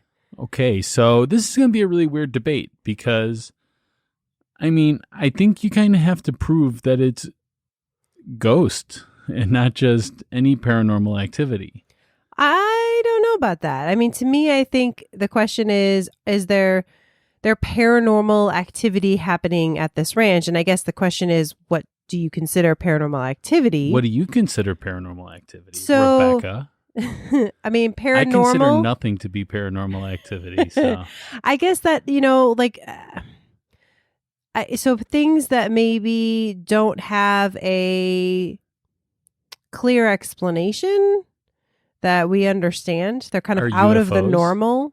UFOs paranormal? Some people would consider them. But I'm asking you what you consider. What because I this consider this them. depends upon the debate. Right? Yeah, I don't know if I would consider UFOs paranormal. I mean, again, some people would. Again, we're just, Okay. the attorneys. But so for me, I guess if there really is, okay, let's say this.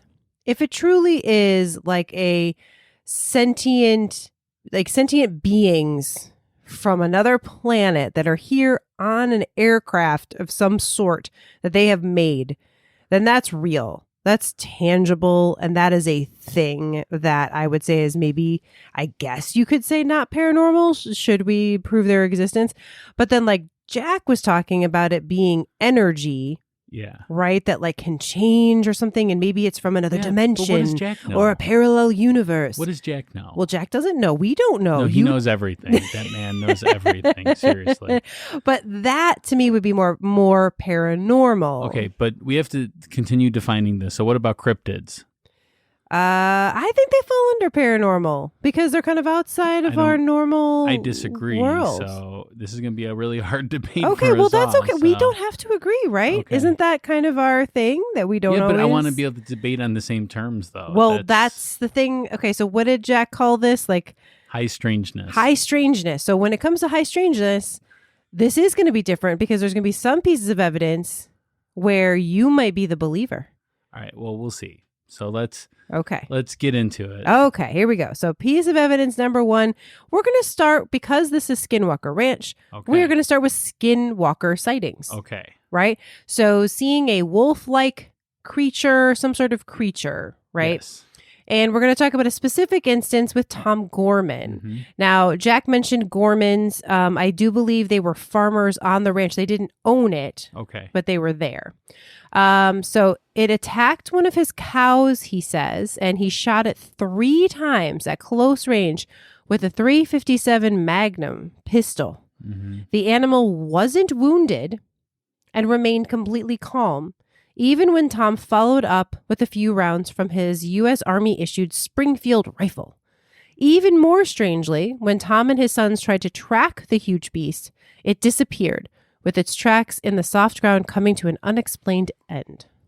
That is just one story, similar things. So, even if it was a dire wolf, a .357 Magnum is not going to be nothing to it. And actually, it did respond. It coiled at one of the shots. So there was something, but it would have deterred, even a dire wolf. I would imagine. I don't know what a dire wolf would have done because there aren't any. But I mean, I would imagine it would have. Mm-hmm. Because it's like a bear. Like, let's just say it's like a bear size. Okay. Yeah. And a bear would not just be like, that was nothing for a .357 Magnum. Yeah. And I don't know what size the U.S. Army issue Springfield rifle is. It could be a .22, and which is like a BB gun almost, but I'm assuming it's not. Yeah. So I'm going to have to go a different route with this one, is that there is a lot of video cameras hooked up around the place. And there was when the Shermans were there as well. It wasn't just a Bigelow thing. I believe the Shermans had video cameras, and they didn't catch any of this on video at all. Yeah, I don't know back in the 90s if how easy it would have been to have them all around the ranch. They probably had them by their house. Something like that. I don't know, though. But we did get now, I know we're talking about this instance, but on the show, they did get grainy video of something attacking some animals. But in no way did it look like it was a dire wolf. A dire wolf is like 5 times the size of a normal wolf, and wolves are big. Well, supposedly, yeah, these are big. Yeah. These whatever these animals are, these Skinwalker animals. But I'm thinking that he saw a wolf, a regular wolf, not a dire wolf. And I don't know how close of range, like when they say in the show, I don't know how true that is because I'm not hearing it from the Gormans. I'm hearing it, second, third, fourth hand, so I don't know how true that is. I'm going to say I'm believing that it was a wolf. I'm believing that it wasn't as close a range as what they're saying, and that some of the shots missed. And when they finally did get a shot in, it responded as it should. It left. Yeah, to me, I am going to. I am not. I don't want to dismiss it, but I don't find the Skinwalker evidence as convincing. Yeah. As some other things. And also the Skinwalker idea is a legend. Mm-hmm. There is no proof to back this up. Not at all. There's nobody alive now that was alive then that can, so I don't know. So, I would love to believe the story. It sounds credible, right? It does, but I don't know for sure if there was a curse put on. And also, I don't believe in curses like that. I believe curses exist because you believe that they exist. Like if you think there's going to be a bad day, if you wake up in the morning and you stub your toe, you're like, man, this is going to be the worst day ever. it's going to be pretty bad because you put that idea into yourself. It's like The Secret, right? So you think that you believe in the power of the mind and that we can manifest magic, right? With the to a very small degree. To a very like as far as your luck goes, yes, I believe that can interfere with it because there's a lot of things that can interfere with luck. Mm-hmm. So for me, I'm going to have to go really small on this one because what I have decided I'm going to do is when you say something, I'm going to say, is this something out of our normal means, our normal existence that could happen? Right. Like, yeah. Yeah, there are wolves in Utah. Mm-hmm. That is possible. Yep. Can there be a really big one? Yeah, there could be a really big one. Some of the alpha ones get to be pretty darn big. Mm-hmm. But do I think it was a dire wolf? No. Do I think that he really made contact with his rounds of ammunition? No. Except for the one shot at the end. Okay, which, yeah, in this particular instance of that story, it didn't have that. But I will say, by the way, if any of you don't know when Pat talks about dire wolves, what that is, because you didn't watch Game of Thrones, you can Google that. It's not just Game of Thrones. Okay, play your D&D or whatever it is that have those in it. I don't know. Dire wolves actually existed at one point. Oh, okay. It's an extinct animal. Okay, I had not heard that, but Yeah. I will trust you on that. And I'm sure the listeners will share almost positive many stories about that. Yeah. But I want to say, so what's your rating? I'm sorry. What number did you? I'm going to go 1 on this one. 1. Okay. Yeah, I want to go 0, but there's so then we get to the end of it. Tom and his son. So this is his son with him now. I don't know when his son entered the picture. Did the son see this shot? Did the son see all this? Or was it just Tom Gorman by himself? That would change things a little bit for me. But also, so they try to track him and the tracks disappear. That is possible, right? I mean, it is possible for an animal not to leave any tracks, especially, there's a lot of grass over there. If it went into a high grass area, I don't imagine that they mow the place very often. Well, I don't think they would, when they say unexplained end, my guess is that there wasn't an obvious reason why the tracks would end. But we're talking about so many different variables here that there's no video of it. There's no pictures of this. There's only word of mouth. And from the beginning of the story, it sounds like only one person actually saw this wolf. I think in some versions of the story, the sons were with him. I don't know how old they were though, or what that means. But again, exactly. I can't collaborate that. So for me, I'm going to give it a 4. Okay. But I'm tempted to give it a 3. I'm going to be honest, but I'm going to go 4 just because I know, again, as we get into this, I pick a specific story because that gives us something specific to talk about. But there are many, many, many others, including one on the show that we did hear about. But I agree with you that it could just be a wolf, like a really big wolf that people are seeing. And maybe the wolves there are a little bolder just because there's not a lot of people around there, or they've just gotten that way. And again, we're not at this point, by the way, animal mutilations are coming up later. That is a different thing. We are not talking about that. We are talking about they are attacking animals, but not killing them necessarily even. Right. I think it wanted to kill it. Probably. And then they get disturbed, But that's why to me, I think you're right. There is way too much of a reasonable, rational thing that could be. I just give it a little bit higher because there are a lot of these stories from over the years. Let me just say that when Rebecca gives it a 4 or 5, that is like the equivalent of my 0. Because she has a different way of scoring this than I do. We're not scoring on the same thing. Right. So you're saying 5 means could be, might not be. Right. And I'm giving 4 is highly unlikely that this is true.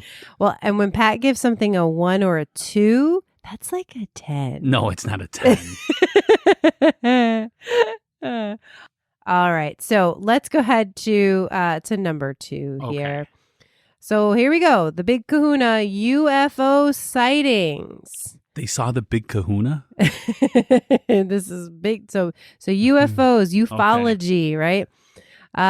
Okay.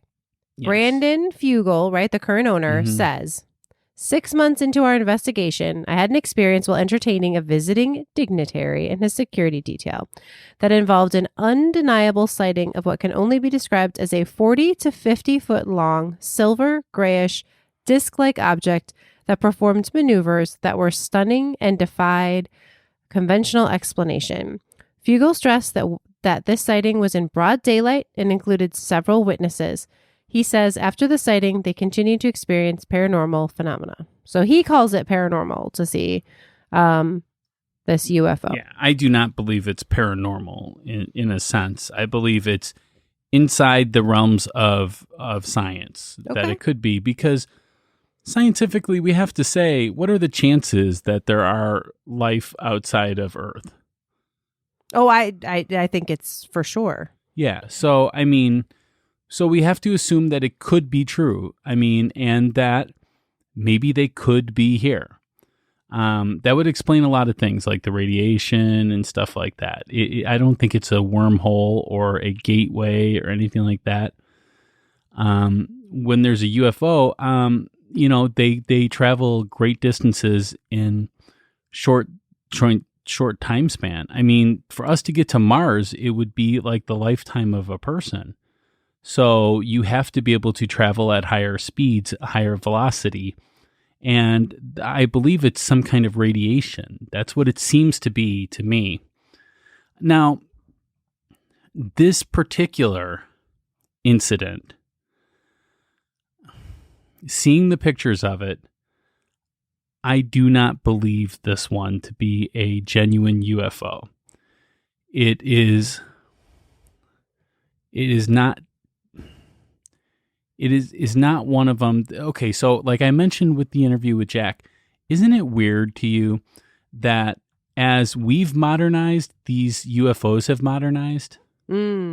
So like in the 70s, think of what a 70s, UFO looks like. It looked like the top of a kettle, where it has like the glass top on the thing and it's like a disc shape like that. But as we've modernized, these things have also modernized. Isn't that weird? Mm-hmm. And as I said, they travel great distances to get here, if they are here, right? Mm-hmm. Where could they modernize? Did they pull stuff from the Earth to make them more modern? How would they be able to enhance their vehicle then? So wouldn't it always look like the one in the 70s?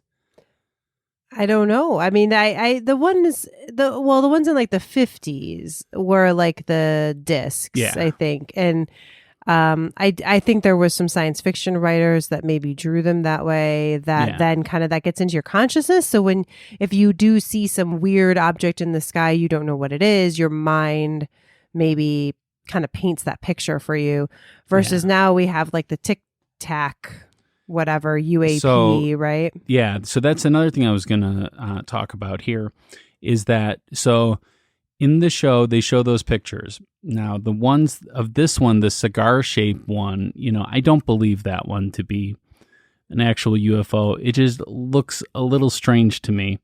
I did not analyze the photos because I don't have copies of the photos that he actually took. I think it was actually a video that they made an image out of.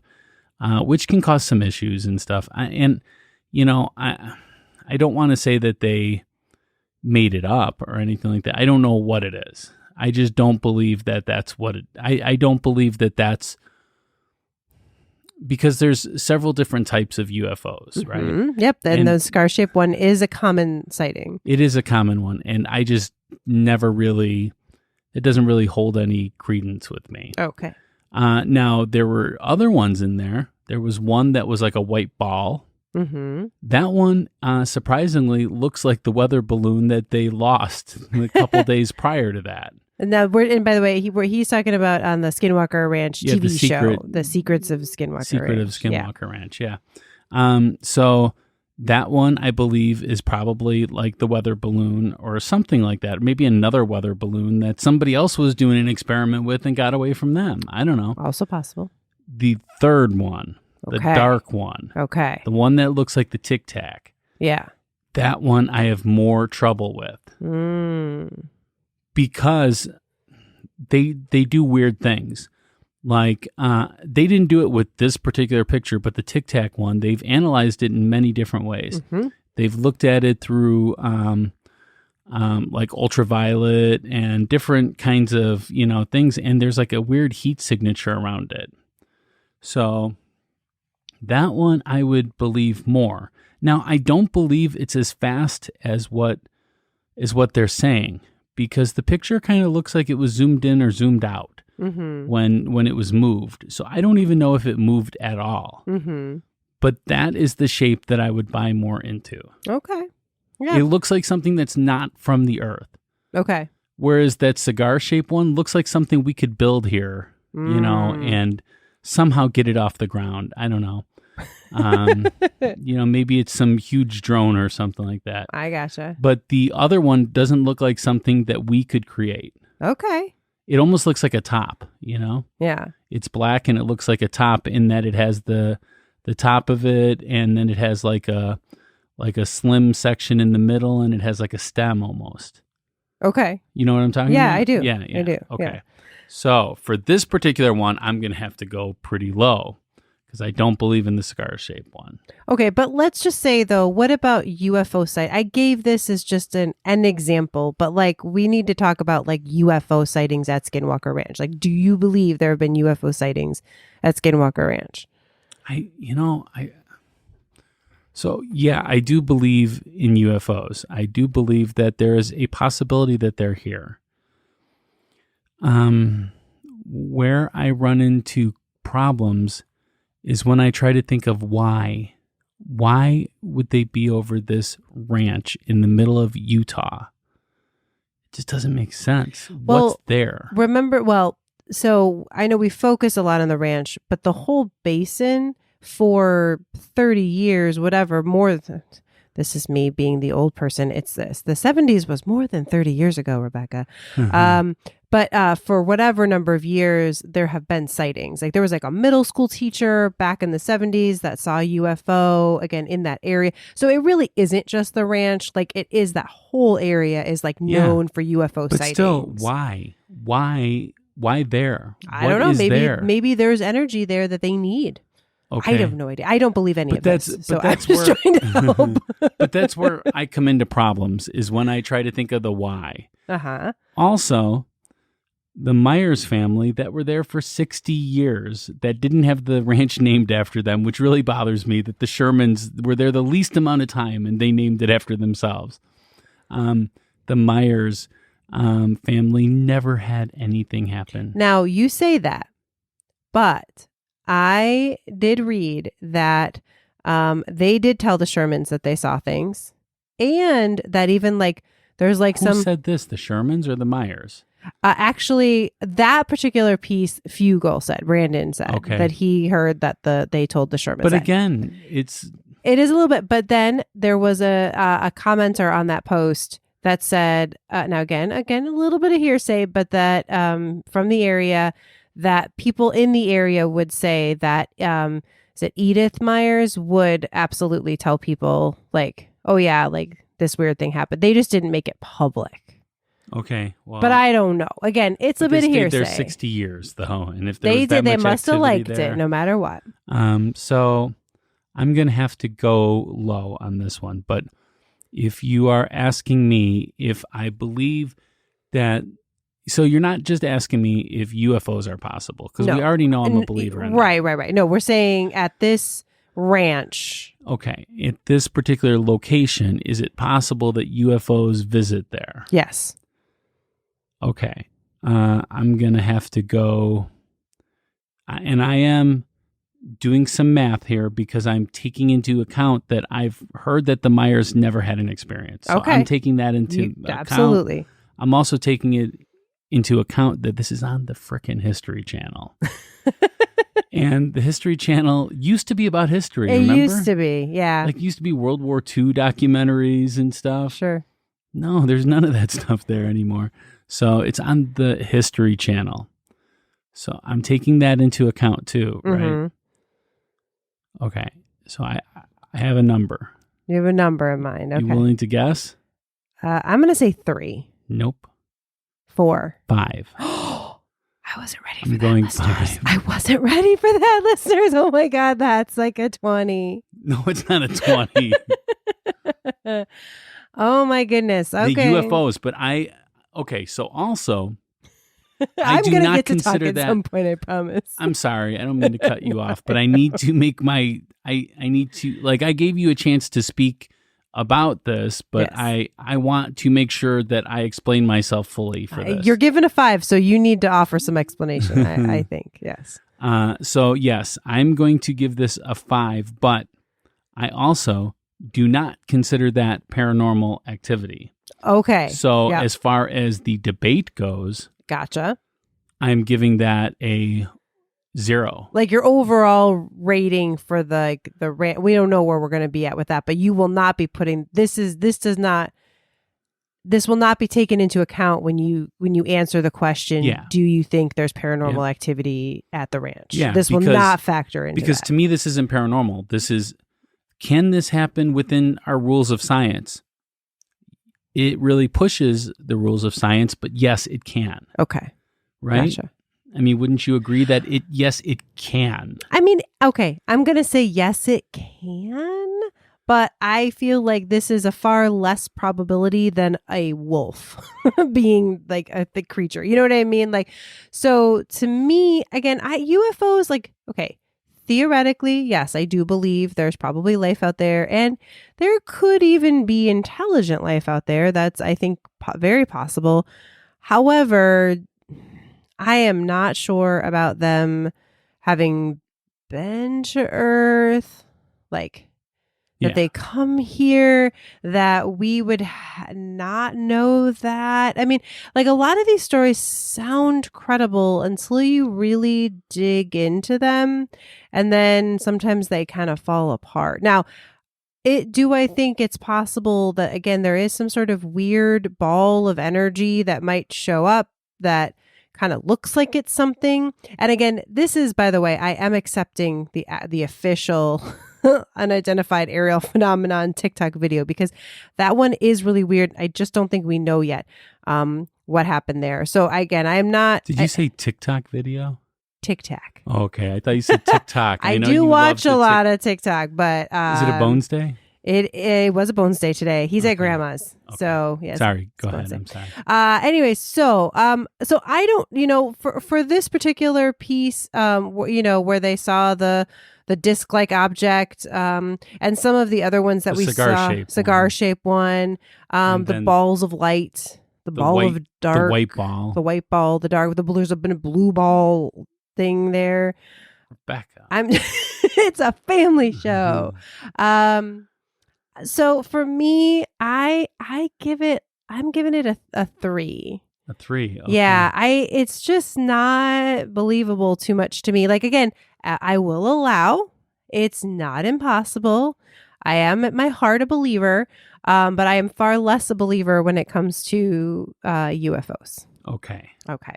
All right. We need to move on. So we are going to animal mutilations. Yeah. All right. So we're going to move on to animal mutilations. So in an interview with Bigelow, he claimed that his researchers saw/found cattle mutilations pretty frequently. One had like the eye removed that faces the sky, which is a very common cattle mutilation that's seen around the world. Sometimes they were drained of blood, and they described them as having like a very surgical manner, the way they would cut the animals. Okay, so because we have to make this fast, I'm going to try to go as fast as possible because we're already pushing over 2 hours here. So I'm going to say that, yes, there was mutilations, not arguing that. There's been mutilations all over the world. It is a weird phenomenon that happens. And yes, some of them look like they're surgically cut. But we cannot prove that this is anything paranormal. So it could be within the realms of science. the no blood. I had a rabbit die outside my house. It was cut in half, and there was absolutely no blood. Wow. So, but do I believe that was like a ghost that did it? No. So I think in general people think it's aliens that are doing the animal mutilations, maybe like taking parts for whatever experimentation or something. Maybe, I don't know, but I don't think that that's paranormal then. Okay. I think it's paranormal. I don't know what it is, but I will say it's weird that it does happen on ranches or, like more in like farming situations and not in the wild. Like if it was some natural way that predators would kill kill animals, you would think that we would know that. Like we would find them in the wild, and we don't. We only find them in certain situations. It's not strong for me. I'm going to give this one a 6. Because I think it's weird. I think it's paranormal. But I'm not it's not crazy paranormal for me. I'm going to have to go 0 on this one. Because I think there's other reasons why it could be happening. And I don't know what it is. But. Okay. Gotcha. All right. We're going to move on to number 4, hearing voices. So now we're getting into some ghostly stuff. There have been several instances of people saying they hear voices on the ranch, and with skinwalkers in general, I've heard. But here's one with Tom and Melissa Winterton. They are the current caretakers of the ranch. Winterton was asked to go to the command center, which is where all the computers are, and make backup of the videos taken that night with an external hard drive. As Winterton began the backup, he and his wife heard a banging sound coming from one of the back bedrooms. It sounded like someone had an electrical cord and they were smacking it against the wall. So I jump up and run back there. Nobody was in there.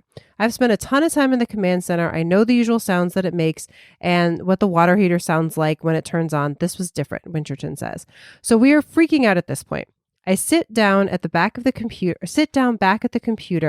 and the download is taking forever. Then all of a sudden, like someone was standing between us, I hear, "Leave now." I look at Melissa, she looks at me, and then it happened again. "You need to leave now." That's my ghost voice. Tom and Melissa Winterton both jumped up and did as they were told. Are these the current caretakers? Yeah, that's if you watch the show, yeah. Yeah, that's so those. They're the ones that heard noises at their house as well. Right, yes. That was maybe proved not to be. I don't know. I don't know.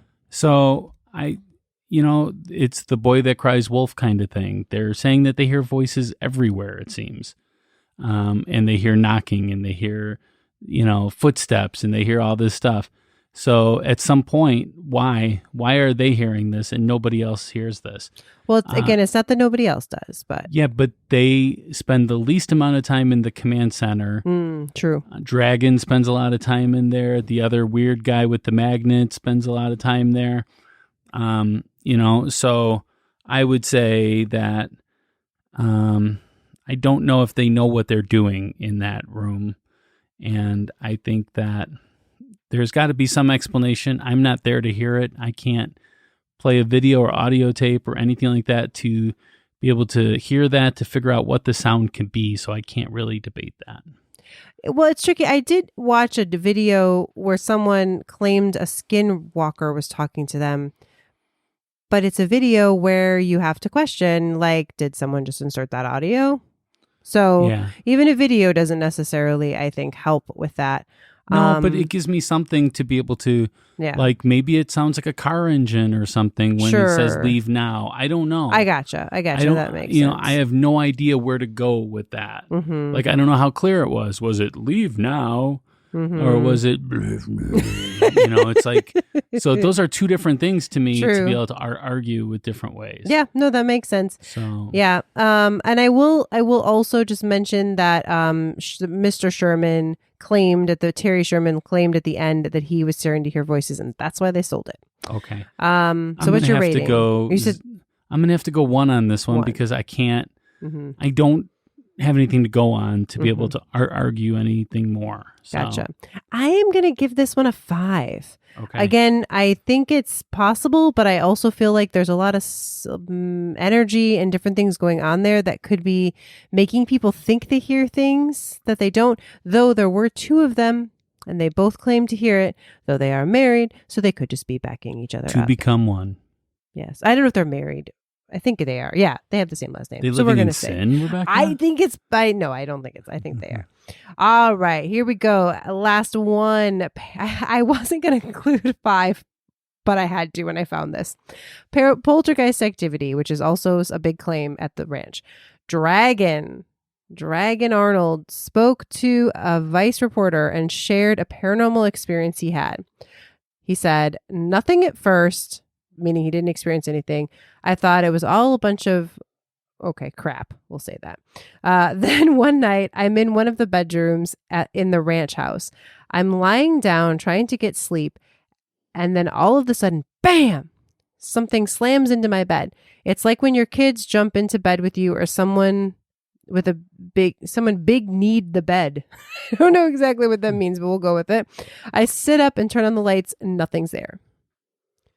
So we've had listeners with similar stories. Yes, but for this one, that is in the house where they found the extra room and they proved that there were vibrations because of that extra room. That is the ranch house. That's the ranch house? Okay. Yeah, so okay. that is that particular area. It is, yeah.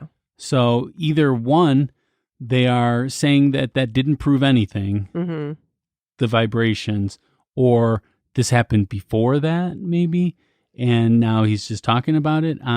Yeah, that would be freaky though, right? I mean, you're in bed and bam, something hits the bed, it shakes the bed. But those can all be vibrations too. That could be a small earthquake too. That could be a bunch of things that can happen. They have a lot of cattle on the land. If cattle runs by, that can cause those vibrations too. Yeah. So what's your rating, you think? I'm going to have to go 0 on this one. 0 on this one. I'm actually giving it a 4. Okay. I mean, people talk about poltergeist activity, but it's mostly at that house. And like I said, we did find some explanations. And I will say, when it's like so you say like you woke up and you felt like something hit the bed. Honestly, that can be in a dream. Yeah. Like you can have haven't you ever had that experience? Oh, yeah. So to me, it's different than when people say something sat on their bed and they felt that. Like that's different than just something hitting your bed. So I don't think it's not super credible to me. All right. So what would be your overall rating then? Okay. So I am trying to do the math on this one. I am gonna go a 5. Which is really low for me, but I had a lot of low scores. Okay. How about for you? I'm going to go 1. 1 for everything. Because as I said, I don't believe the UFO activity is anything to do with paranormal. Okay. I don't believe the cattle mutilation would be paranormal. It is weird. It is strange. It is creepy. It is bad. I mean, there's a lot of other names I could give it, but I cannot say it's paranormal. I don't know if it's ghost related, though. Yeah. I mean, so again, I think that's the question. A lot of people would call, UFOs, aliens, cryptids paranormal. But if you don't call it that, then I think it's not. I think that they are ish. But also, I think we have a different definition here on ghostly because of the subject matter that we've talked about. Right. And because of that, I'm relating it to ghost pretty much because can there be a Loch Ness? Is that feasibly possible? It is highly, highly, highly unlikely. Yeah. Is there a small smidgen that if they found it, I would be like, okay, that makes sense? Maybe. I don't know. But still, I'm just saying, like the cryptids, right? The idea of that, some of them are so like outlandish that I can't believe them. Sure. But other ones, I'm like, if they did discover a Bigfoot, I mean, I would be a little bit surprised, but it wouldn't be like life-shattering to me to, like I don't think that there's Bigfoots. But they find new animals all the time. Yeah. Right. So I don't know. I get what you're saying. I do. Like if they were like, we now have proof of ghost. Here's the proof. That would be life shattering to me at this moment. Sure. That would change my way of thinking. If they found a Bigfoot, would that change my way of thinking? No. Now they're starting to come out with UFO stuff and the credibility is going a lot higher. Does that change my life at all? No, Mm-hmm. not at all. It's totally fine. It's totally within that. So that's what I'm basing the paranormal idea for ghostly on. No, I think it's a fair way of looking at it, just as far as what we look at. Yeah, exactly. Yeah.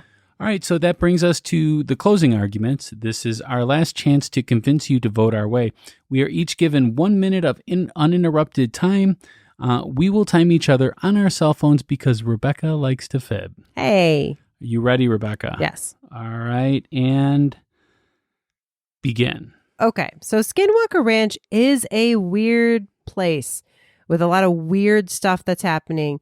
I believe when they show their meters that are showing weird energy, and I believe that people have seen weird things, weird stuff with cattle and other animals, and that there's odd noises and people see things. But I don't know. My thought for that ranch is that there was nuclear testing somewhere nearby, or somebody did something weird. And that's maybe why we don't see too many things before like the 70s, right? Or maybe there's a natural deposit of some things. Maybe there's some materials and just the way they all put together. But it's weird, but I don't know if it's paranormal or ghostly. All right.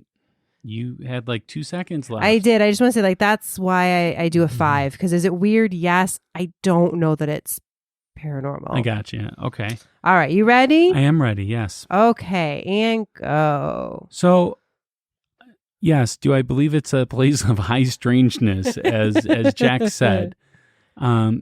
There is a lot of weirdness, so that to me is high strangeness, Yes. Right? But do I consider it paranormal? I don't necessarily consider it paranormal. I think that there's a lot of things we can't explain. We don't have the right tools. We don't have the right science yet to explain it. But I can rest assured that there is a explanation for most of these things that have occurred. We just don't know it yet. Also, too, you have to remember in one of the Skinwalker episodes, The Secret of Skinwalker, they did talk about radiation being in there. Radiation can cause hallucinations. Hallucinations can be the shadow people that they kind of see, or some of these paranormal activities. So I do not give it any credit at all. Okay. Just made that. Yeah. And I believe the scientist that has been on the show too, your answer is what he would say. We just don't have the science yet. Yeah, exactly. And I mean, that's okay not to have the science. It doesn't mean it's necessarily paranormal. Yeah. Especially through Ghostly's definition of paranormal. When we do stuff, I think it has to do with some kind of ghostly presence, some kind of life that has lived on, right? Right. Exactly. Yeah. And I haven't really seen any stories about that. Yeah. That's just my opinion about it, and you guys can say what you will about it. Yes, I do believe, like Bob always says, that we're all part of the same bowling team, like the ufologist and the cryptologist and all those people. We're all in the same bowling league, but we wear different shirts. Exactly. Yeah. And I'm going by Ghostly definition because we're on Ghostly right now. Absolutely. And please, please, please let us know what you think. Send us a contact form, vote, put a comment on your vote. Where do they vote? On ghostlypodcast.com. And then go to polls. Yeah. And it's right there. It's right there. Or join us on Facebook or Instagram and comment, DM us. I would love to have this discussion to go forward with. By the way, I was on an episode of Bob After Dark where we talk about UFOs, and you might want to listen to that because I came out as a strong believer in some of the stuff that was said. It's topsy-turvy world. Right? Yeah. So I want to thank you so much for listening. Please share us with your friends and family, as word of mouth is our best advertisement. Remember to hit that subscribe button. Now it's going to be more important than ever because as we've previously discussed, we will be taking December off. We're going to spend some time with our families. We're going to regroup and figure out what episodes we want to do with Ghostly, what direction we want to take. It's going to be the same direction. but with more. Yeah. But we also want to do some strategic planning. You know, we've been doing this for 3 years now. It's time. It's time. It's time we start to actually figure out what this is and where we can go. So small break, but we are coming back so strong. Be ready for so much more. Very exciting. But definitely come see us at C2E2 if you're in the area on the 12th. And if you're in the area, come see Nightshade. Ghostly Presents Nightshade on December 16th. An evening with Nightshade. An evening with Nightshade. It's going to be fun. There's a Facebook event for There that. is. You can find that in our group, or you can find that on the page itself. Ghostly will return with a brand new episode. We just don't know what it is. On Wednesday, January 5th. We'll see you then. Stay ghostly. Bye.